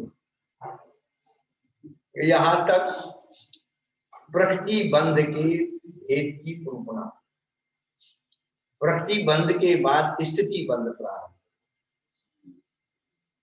तो स्थिति बंध में 2 स्थितियां हैं, एक उत्कृष्ट, एक उत्कृष्ट, दूसरी निकृष्ट। तो उत्कृष्ट प्रकृति में आपको 8 कर्मों के, जितने भी ईश्वर सुन रहे हैं, आपको कुछ नहीं करना, 8 कर्मों के नाम याद रखना है। तो स्थिति यानी क्या हो गया, एक्सपायरी, कब तक उसकी शक्ति रहेगी, तो ज्यादा से ज्यादा और कम से कम। तो सबसे पहले ज्यादा से ज्यादा उसकी प्रकृति बता रहे हैं। आदि तत्तीक्षणा मंत्रायस्य त्रिंशत्सागरूपम कोटि कोट्याः परा स्थिति ही। तीक्षणा, कृष्णा नहीं, अपन क्या बोल कृष्णा पढ़ दिए, तीक्षणा। आदि तीक्षणा मंत्रायस्य त्रिंशत्सागरूपम कोटि कोट्याः परा स्थिति। परा माने उत्कृष्ट, स्थिति माने समय। कितना, तो आदि के 3 जो क्रम है, ज्ञानावरणी, दर्शनावरणी और वेदनी, ये 3 हो गए, और 4 अंतराय से और अंतराय, ऐसे 4 कर्मों की उत्कृष्ट स्थिति कितनी है, त्रिंशत्सागरूपम कोटि कोट्याः, 30 कोड़ा कोड़ी सागर। अब कोड़ा कोड़ी किसे कहते हैं, करोड़ से करोड़ का गुणा करने को कोड़ा कोड़ी कहते हैं। ये कोड़ा कोड़ी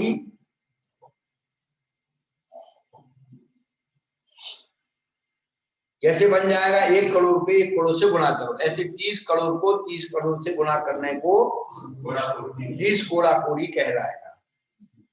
नेमिनाथ भगवान की बारात में कितने बाराती गए थे भैया? 56 और 56 करोड़ उस समय यदुवंशी थे, और कितनी बड़ी जनसंख्या होगी।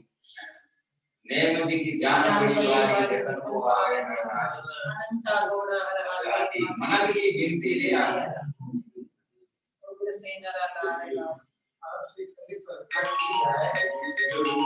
आदिनाथ भगवान हर चक्रवर्ती के तुलसी नंदा महल था, राजा मुहम्मद आया थे, 18 करोड़ घोड़े थे, ये सब कितना बड़ा क्षेत्र हुआ हुआ। और आज अयोध्या में जगह जिस जगह ये लड़ रहे हैं ना, ये हम लोग गए थे अयोध्या राम मंदिर जगह अंदर मातम लग गया, इतना सा अंदर जाने में सीताग्रह और इतना बड़ा बैल था, इसे सीता जी रोटी बना दी वो बड़े मथुरा में तुम्हारा ये मुझे तो कभी कल्पना से लग जाती है कि उसमें इतनी बड़ी काया थी, और 1300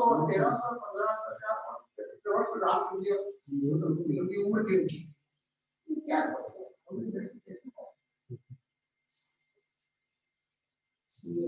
काका जो अभी आप बोल रहे हैं ना, 100 साल बाद तुम्हारे लिए कहेंगे हमारे पूर्वज कब क्या बोल रहे हो? एक हाथ के छठे काल में मनुष्य होंगे ना, वो सोचे कि 5-6 फीट की हो सकते हैं। आप जो उनके बारे में सोच रहे हैं, तुम्हारे बारे में सोचने वाले पैदा हो जाएंगे, चिंता मत करो काका। नहीं अभी सजा मेरी बात सुनो, शांति रहो। आप ये कहोगे कि बेटा 5 पैसे में पहले इतनी उठाई जाती, अगर बाबा झूठ बोलता है, 5 रुपया में से इतना बिस्कुट आता है।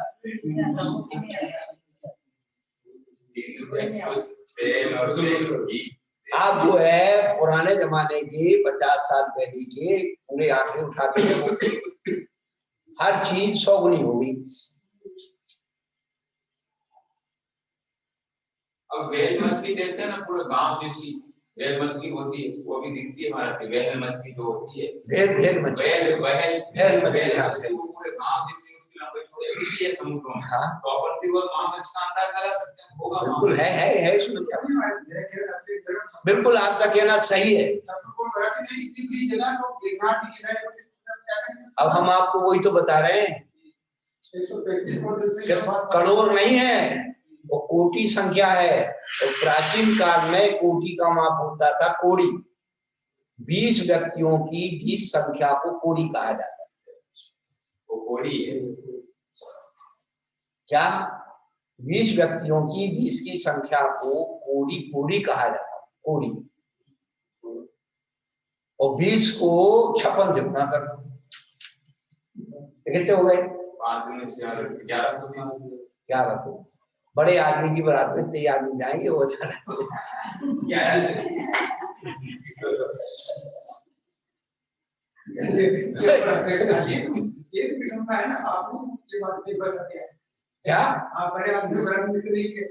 सब थोड़ी चिल्ला बिल्ला भर जाएंगे, उधर नहीं। अरे वहां से लाइन लग जाएगी यहाँ तक। वो बता रहे थे विजयनगर के पास ही वो अपन गए थे ना, वो सुखपाल जंगल, तो वहां से लेकर के और ईडर तक पूरे घूमर समाज की लाइन लगती थी।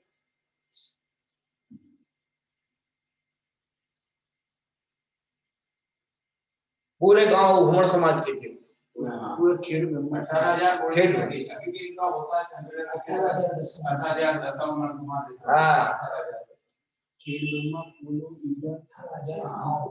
18,000 गांव ब्रह्मखेड़ से सब वहां से निकले।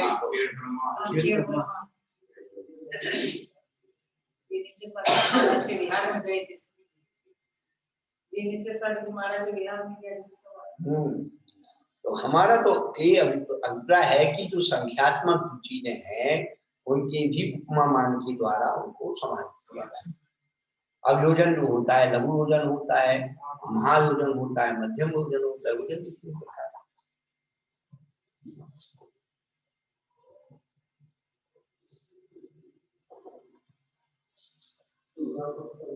तो इन 4 कर्मों की जितनी, जिसको स्थिति कहते हैं, उसको अपन एक आयु कहते हैं। क्यों? उतने समय तक 4 कर्म जीवित रहेंगे, उत्कृष्ट आयु पड़ गई, स्थिति पड़ गई, मरेंगे नहीं। वो खुद अपने बच्चों को पैदा करते रहेंगे, उनके बच्चे से बच्चे पैदा होते रहे, श्रृंखला चलती रहेगी।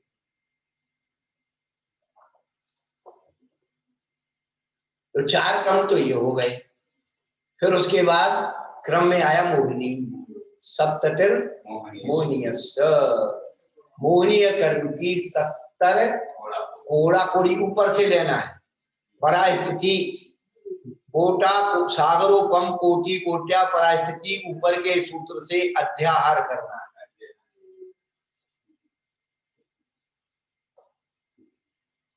नहीं, अनुवृत्ति, अनुवृत्ति अध्याय, क्रिया का अध्यार होता है, पद की अनुवृत्ति, अनुवृत्ति करना है। सूत्र जो है एक विशेषता होती है, सूत्र क्रियापद रहित होते हैं, सूत्रों में क्रियापद नहीं लगते।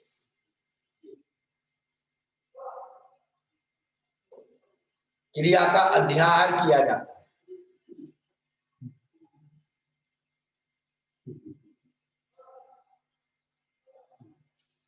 और पद की अनुवृत्ति होती है, एक जगह लगा दो, फिर बार बार उसे दोहराना नहीं पड़ता है, वहां से ले आओ, यहां मिला दो। तो 70 कोड़ा कोड़ी सागर किसकी पड़ती है? उत्कृष्ट स्थिति। कौन सा मोहिनी कर? दर्शन मोहिनी। दर्शन मोहिनी का नाम क्या है? मिथ्यात्व। और उस मिथ्यात्व का नो कर्म क्या है? केवली श्रुत संग धर्म देवा वनवादो दर्शन। हाँ, ये सब अपराध है, और अपराध होता है क्षणिक, और सजा होती है लंबी। क्या? मिथ्यात्व के वसूल होकर के जो हम अपराध करेंगे, तो 70 कोड़ा कोड़ी की सजा मिलेगी। तो मिथ्यात्व अपराध किसके प्रति कर रहे हो? सच्चे देवसाद गुरु की आराधना का जो अवर्णवाद का अपराध है, उसकी सजा 70 कोड़ा कोड़ी सागर है काका जी। काका जी ने 500 पुरस्कार मुझे कोई चिंता नहीं। ओ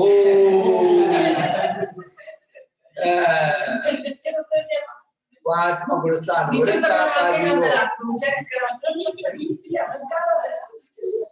वो अलग बात है, अपन तो ऊंची बात कर रहे हैं, नीचे वाली बात। क्या बात देखा? अरे भाई, आपकी साली सा है, क्यों हमने किया जी वो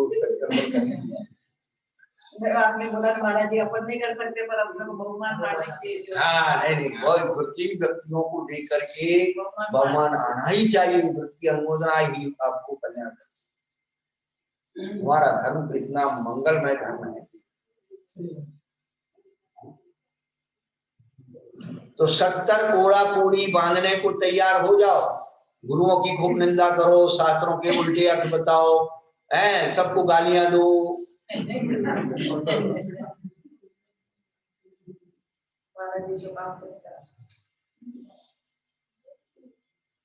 ये मद जो है, मद हमेशा पूज्य पुरुषों का ही अपमान करता है। मद का लक्षण है क्या?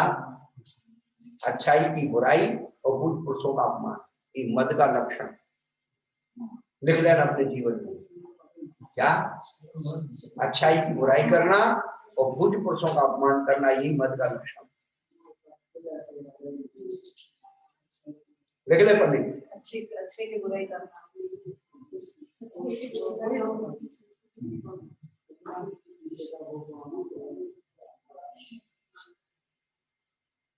हमें अधिकार किसने दिया?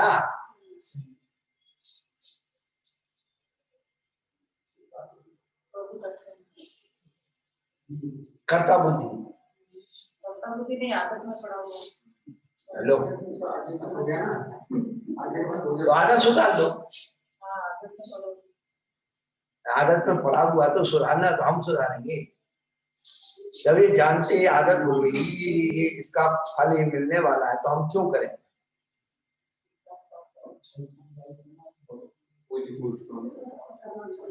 उन पुरुषों का अपमान अनादर ये सब मत के लक्षण है।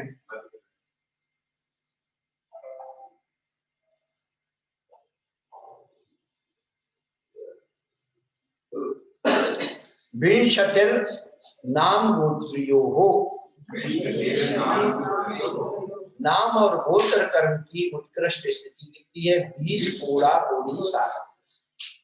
ये सबसे सरल अध्याय है, इसमें ज्यादा कठिनता नहीं और याद भी नहीं करना, केवल 8 नाम कर्मों के नाम याद रखना है और प्रकृति, स्थिति, अनुभव और प्रदेश, ये 4 नाम याद रखना, इनको इन 8 में घटाना। तो प्रकृति तो बता दी उन्होंने कि इनकी इतनी प्रकृति है, इनकी इतनी प्रकृति, इनकी प्रकृति है। अब प्रकृति में स्थिति कैसे पड़ रही है? तो 4 कर्मों की 30 कोड़ा कोड़ी सागर हो गई, मोहिनी की 70 कोड़ा कोड़ी हो गई, नाम गोत्र की कितनी हो गई? 20 कोड़ा कोड़ी सागर। अब बचा आयु, तो 33 सागरोपमा मान्यायुषा, सागरो मान्यायुषा, 33 सागरो मान्यायुषा। इसमें कोड़ा कोड़ी नहीं लगेगा। क्यों नहीं लगेगा? कि आयु कर्म कोड़ा कोड़ी में नहीं होती है। उत्कृष्ट आयु कहीं भी मिल जाए, साथ में नरक की या सर्वार्थ सिद्धि की 33 सागर होती है। ये तो हो गई उत्कृष्ट। अब जगन में कम से कम मिलेगी तो कितनी मिलेगी? तो कहते हैं अपरा। अपरा माने जगन में, परा माने उत्कृष्ट। अपरा 12 मुहूर्ता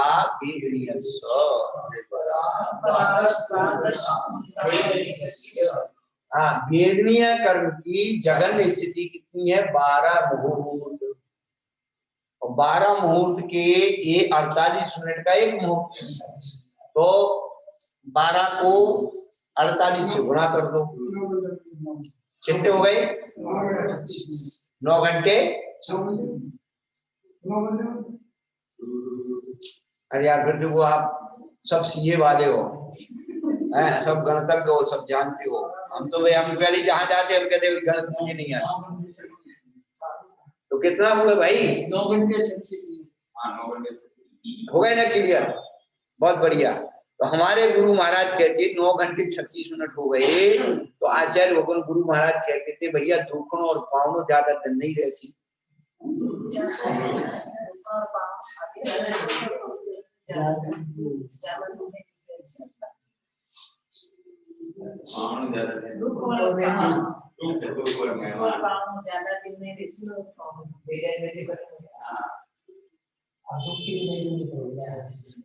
इसलिए वो कभी भी जो सर्दी जुकाम हो गया थोड़ा, इन दिन तक कोई आ जाओ, बहुत कोई इलाज नहीं, ना दवाई ना कोई चीज। बस या तो वो जो है नीरस भोजन कर लेते, थोड़ा सा खा लेते, बस चला जाएगा अपने आप। आज मैंने कहा था महाराज से, अब महाराज माने नहीं, खांसी चल रही है।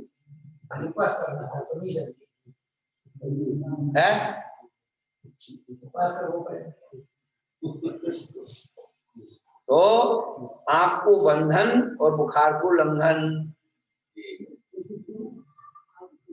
आंख दुख रही हो तो उसको बंद कर दो, थोड़ा सा मावा वगैरह थोड़ा सा बांध के गुनगुना बांध कर दो, शुद्ध देसी घी लगा के बंद कर दो तो दूर हो जाएगा। आंख को बंधन और बुखार को लंघन।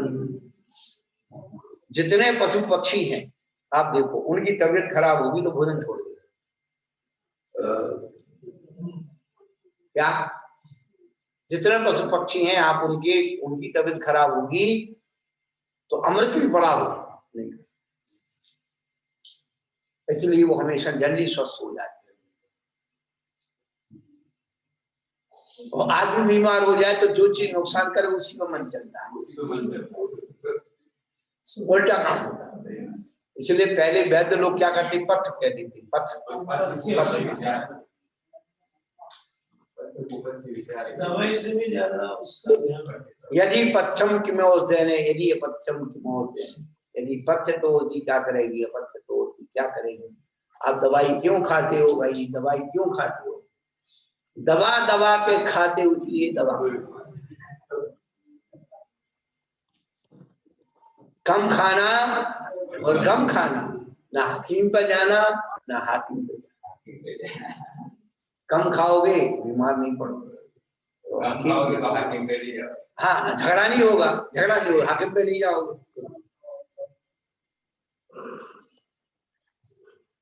तो अपरा द्वादश भूता भेदनीयस्य नाम गोत्रो रष्ट, नाम और गोत्र की 8 भूत जो है स्थिति है।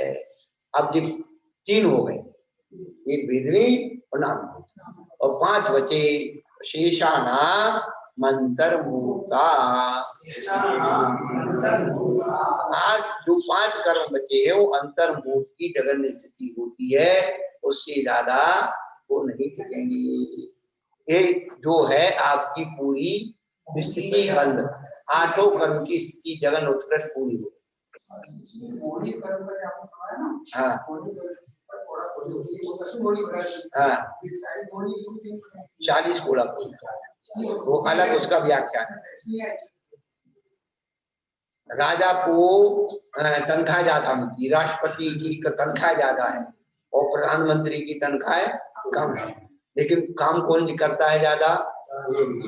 प्रधानमंत्री।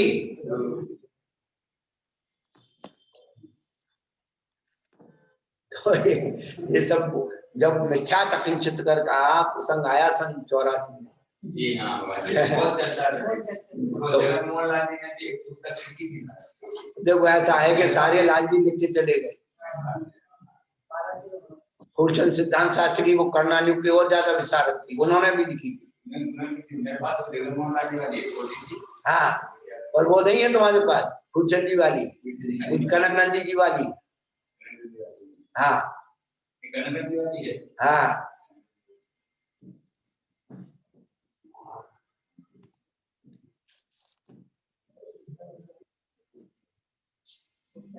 स्तुति और बात कसाय से पढ़ता है। देखो ऐसा फिर वही बात है। आप बताइए, बहुत चर्चा का विषय हो गया। नहीं हमें तो कुछ करना नहीं, नहीं हमें कुछ करना नहीं है, हमें से कुछ नहीं करना है। आप बस एक ही शब्द था जिसके कारण उसका हो कि मिथ्यात आश्रय बंद की चीज में अकिंचित कर, बस और अकिंचित कर शब्द का विरोध हुआ था, बस और कुछ नहीं। कि अब मिथ्यात कुछ भी नहीं करता आश्रय बंद के क्षेत्र में। यदि उसके पास प्रकृति और प्रदेश नहीं है तो स्थिति अनुभाग किस में डालेगा? उत्कृष्ट प्रकृति और प्रदेश का 9 कर्म जो है ये मिथ्यात का, ये सच्चे देवशास्त्रों की विराधना वर्णवादी 9 कर्म है। यदि कुछ नहीं कर सकता ये सूत्र ही गलत हो गया। केवल सत्संग धर्म विवाह दर्शन मोहन,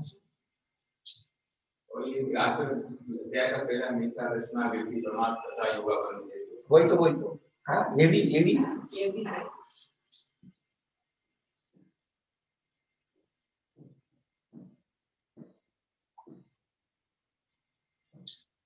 अब जो है प्रकृति हो गई, स्थिति हो गई, अनुभव। तो अनुभाग की पहले परिभाषा दी, विपाको भवा। हाँ तो ये जो है फल देने को अनुभव कहते हैं। तो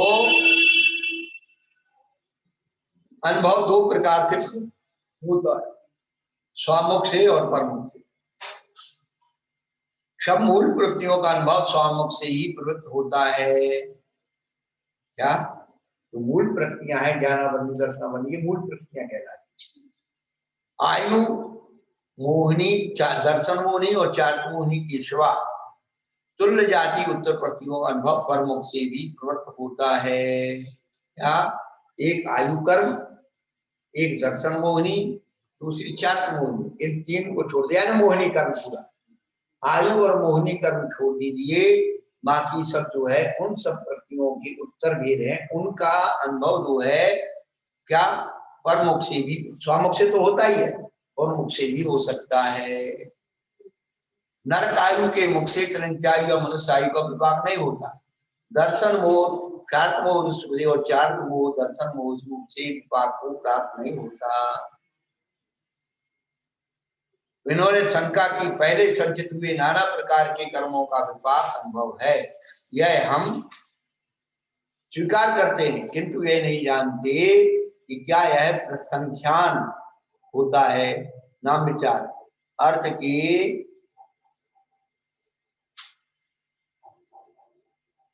अनुसार सार्थक संप्रख्यात यानी अर्थ के अनुसार। क्या है अर्थ के अनुसार होता है या अर्थ के अनुसार नहीं होता? समाधान हम कहते हैं प्रसंख्यान अनुभव में आता है। इस कारण से तो फिर उन्होंने कहा सा यथा नाम, जैसा उनका नाम है वैसा ही उनका अनुभव है। हाँ, ज्ञानावरण का फल ज्ञान का अभाव करना है, दर्शनावरण का फल दर्शनाशक्ति का अनुभूत करना है, ऐसे ही सबके साथ घटा है।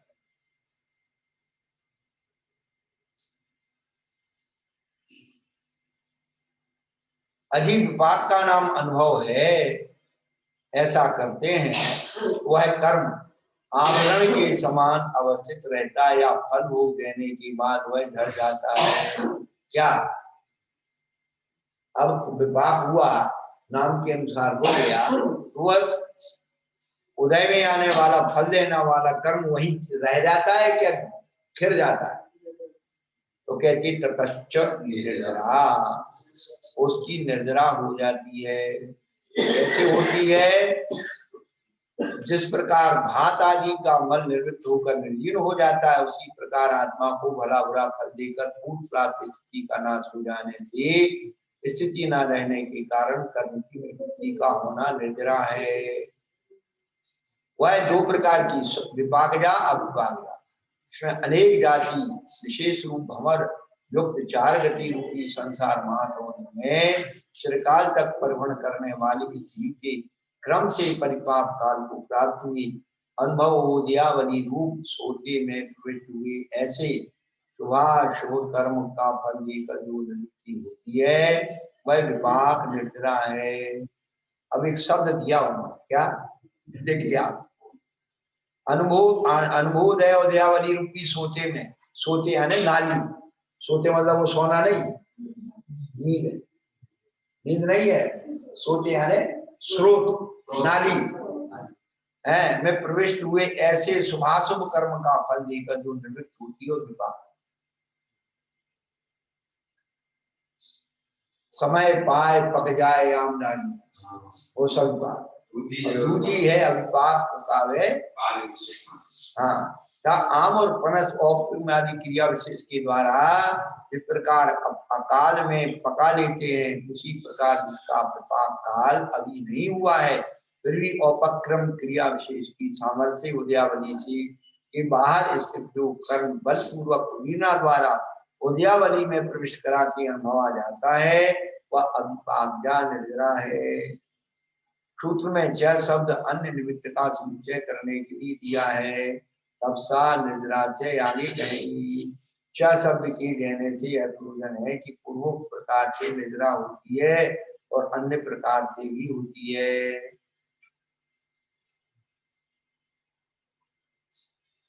प्रश्न किया यहाँ निर्जरा का उल्लेख क्यों किया? उद्देश्य के अनुसार उसका संवर के बाद उल्लेख करना ठीक होता है। तो यहाँ समाधान में थोड़े में बोझ कराने के लिए यहाँ निर्जरा का उल्लेख किया है।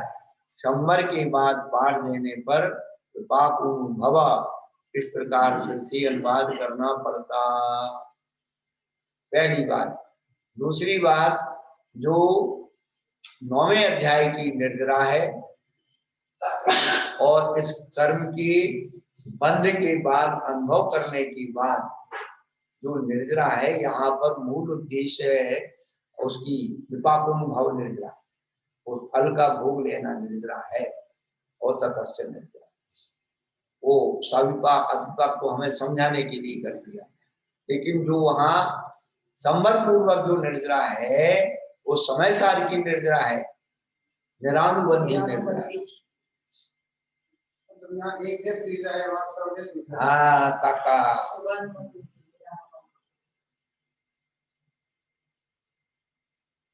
यहाँ पर ये जो सारी निर्जरा बताई जा रही है वो शुभ योगानुबंधी अशुभ योगानुबंधी निर्जरा बताई जा रही है, उपयोग वाली नहीं, योग वाली,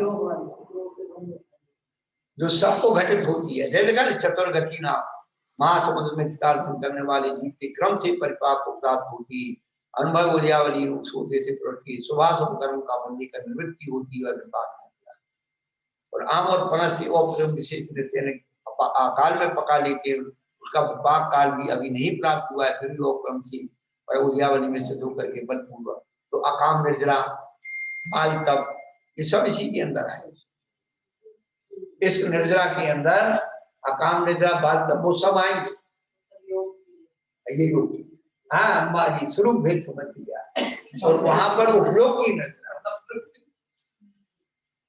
कम से कम ये खुशी हो गई हमारी बात को कोई समझने वाला नहीं था।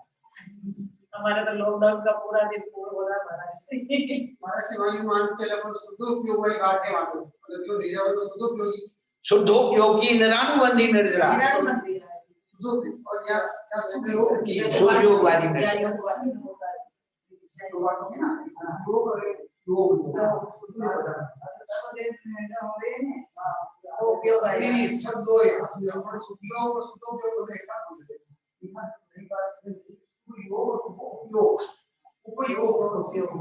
योग जो है हमारे मन वचन काय का, और उपयोग है चेतना की परिणति, उपयोग लक्षणम। तो योग तो मिथ्या दृष्टियों के पास भी होता है, वो भी अच्छा बोलते हैं, अच्छा सोचते हैं, अच्छा करते हैं, ऐसा थोड़ी कि सारे अच्छे की ठेकेदारी अपन ले ले रहे। अब मिथ्या दृष्टि शुभ योग के निमित्त से ही नौवे गृह व्यक्ति यात्रा करता है, उसे शुभ उपयोग नहीं होता। अब वो हम आपको 7वें अध्याय में सिद्ध करेंगे। पुनः हम हर बात को आपको फीलिंग में पैदा करेंगे कि आप इसको समझ लो, हमारी बात कोई नहीं है, आचार्य कह रहे उसको समझो।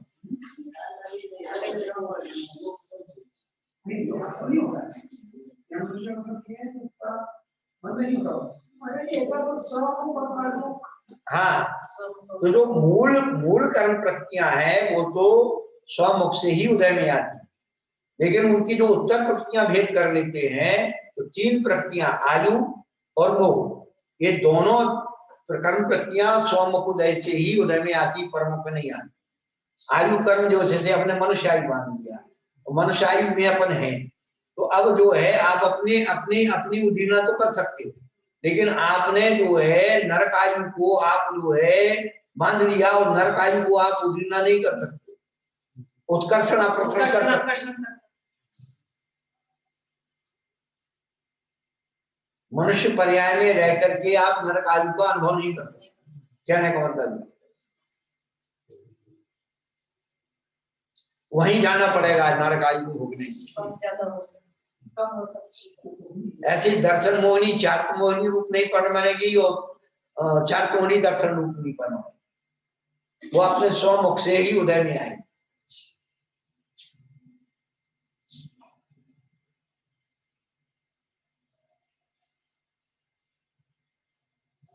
तो उन्होंने कहा कि भाई शंबर के बाद निर्जरा का कथन करना ठीक था, तो उन्होंने कहा थोड़े में बोध कराने के लिए निर्जरा का उल्लेख किया है।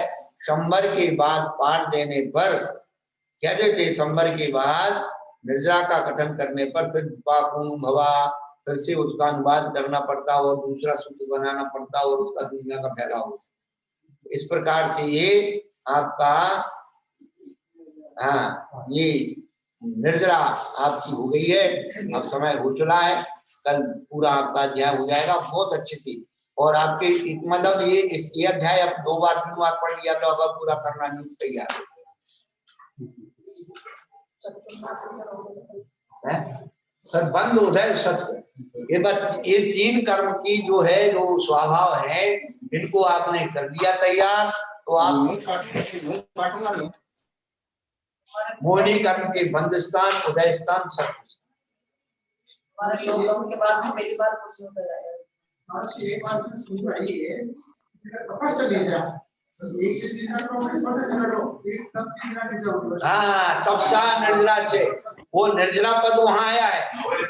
हाँ वहां जो संबर निर्जला का कथन वहां आया है, यहाँ तो सामान्य कथन है जो सबके लिए लग रहा है। वो कर्म स्थिति पर निर्जला का लग रहा है, वो कर्म निर्जला किस प्रकार से की जा सके जो निरानुबंधी हो, तपसा निर्जला सूत्र में जाए।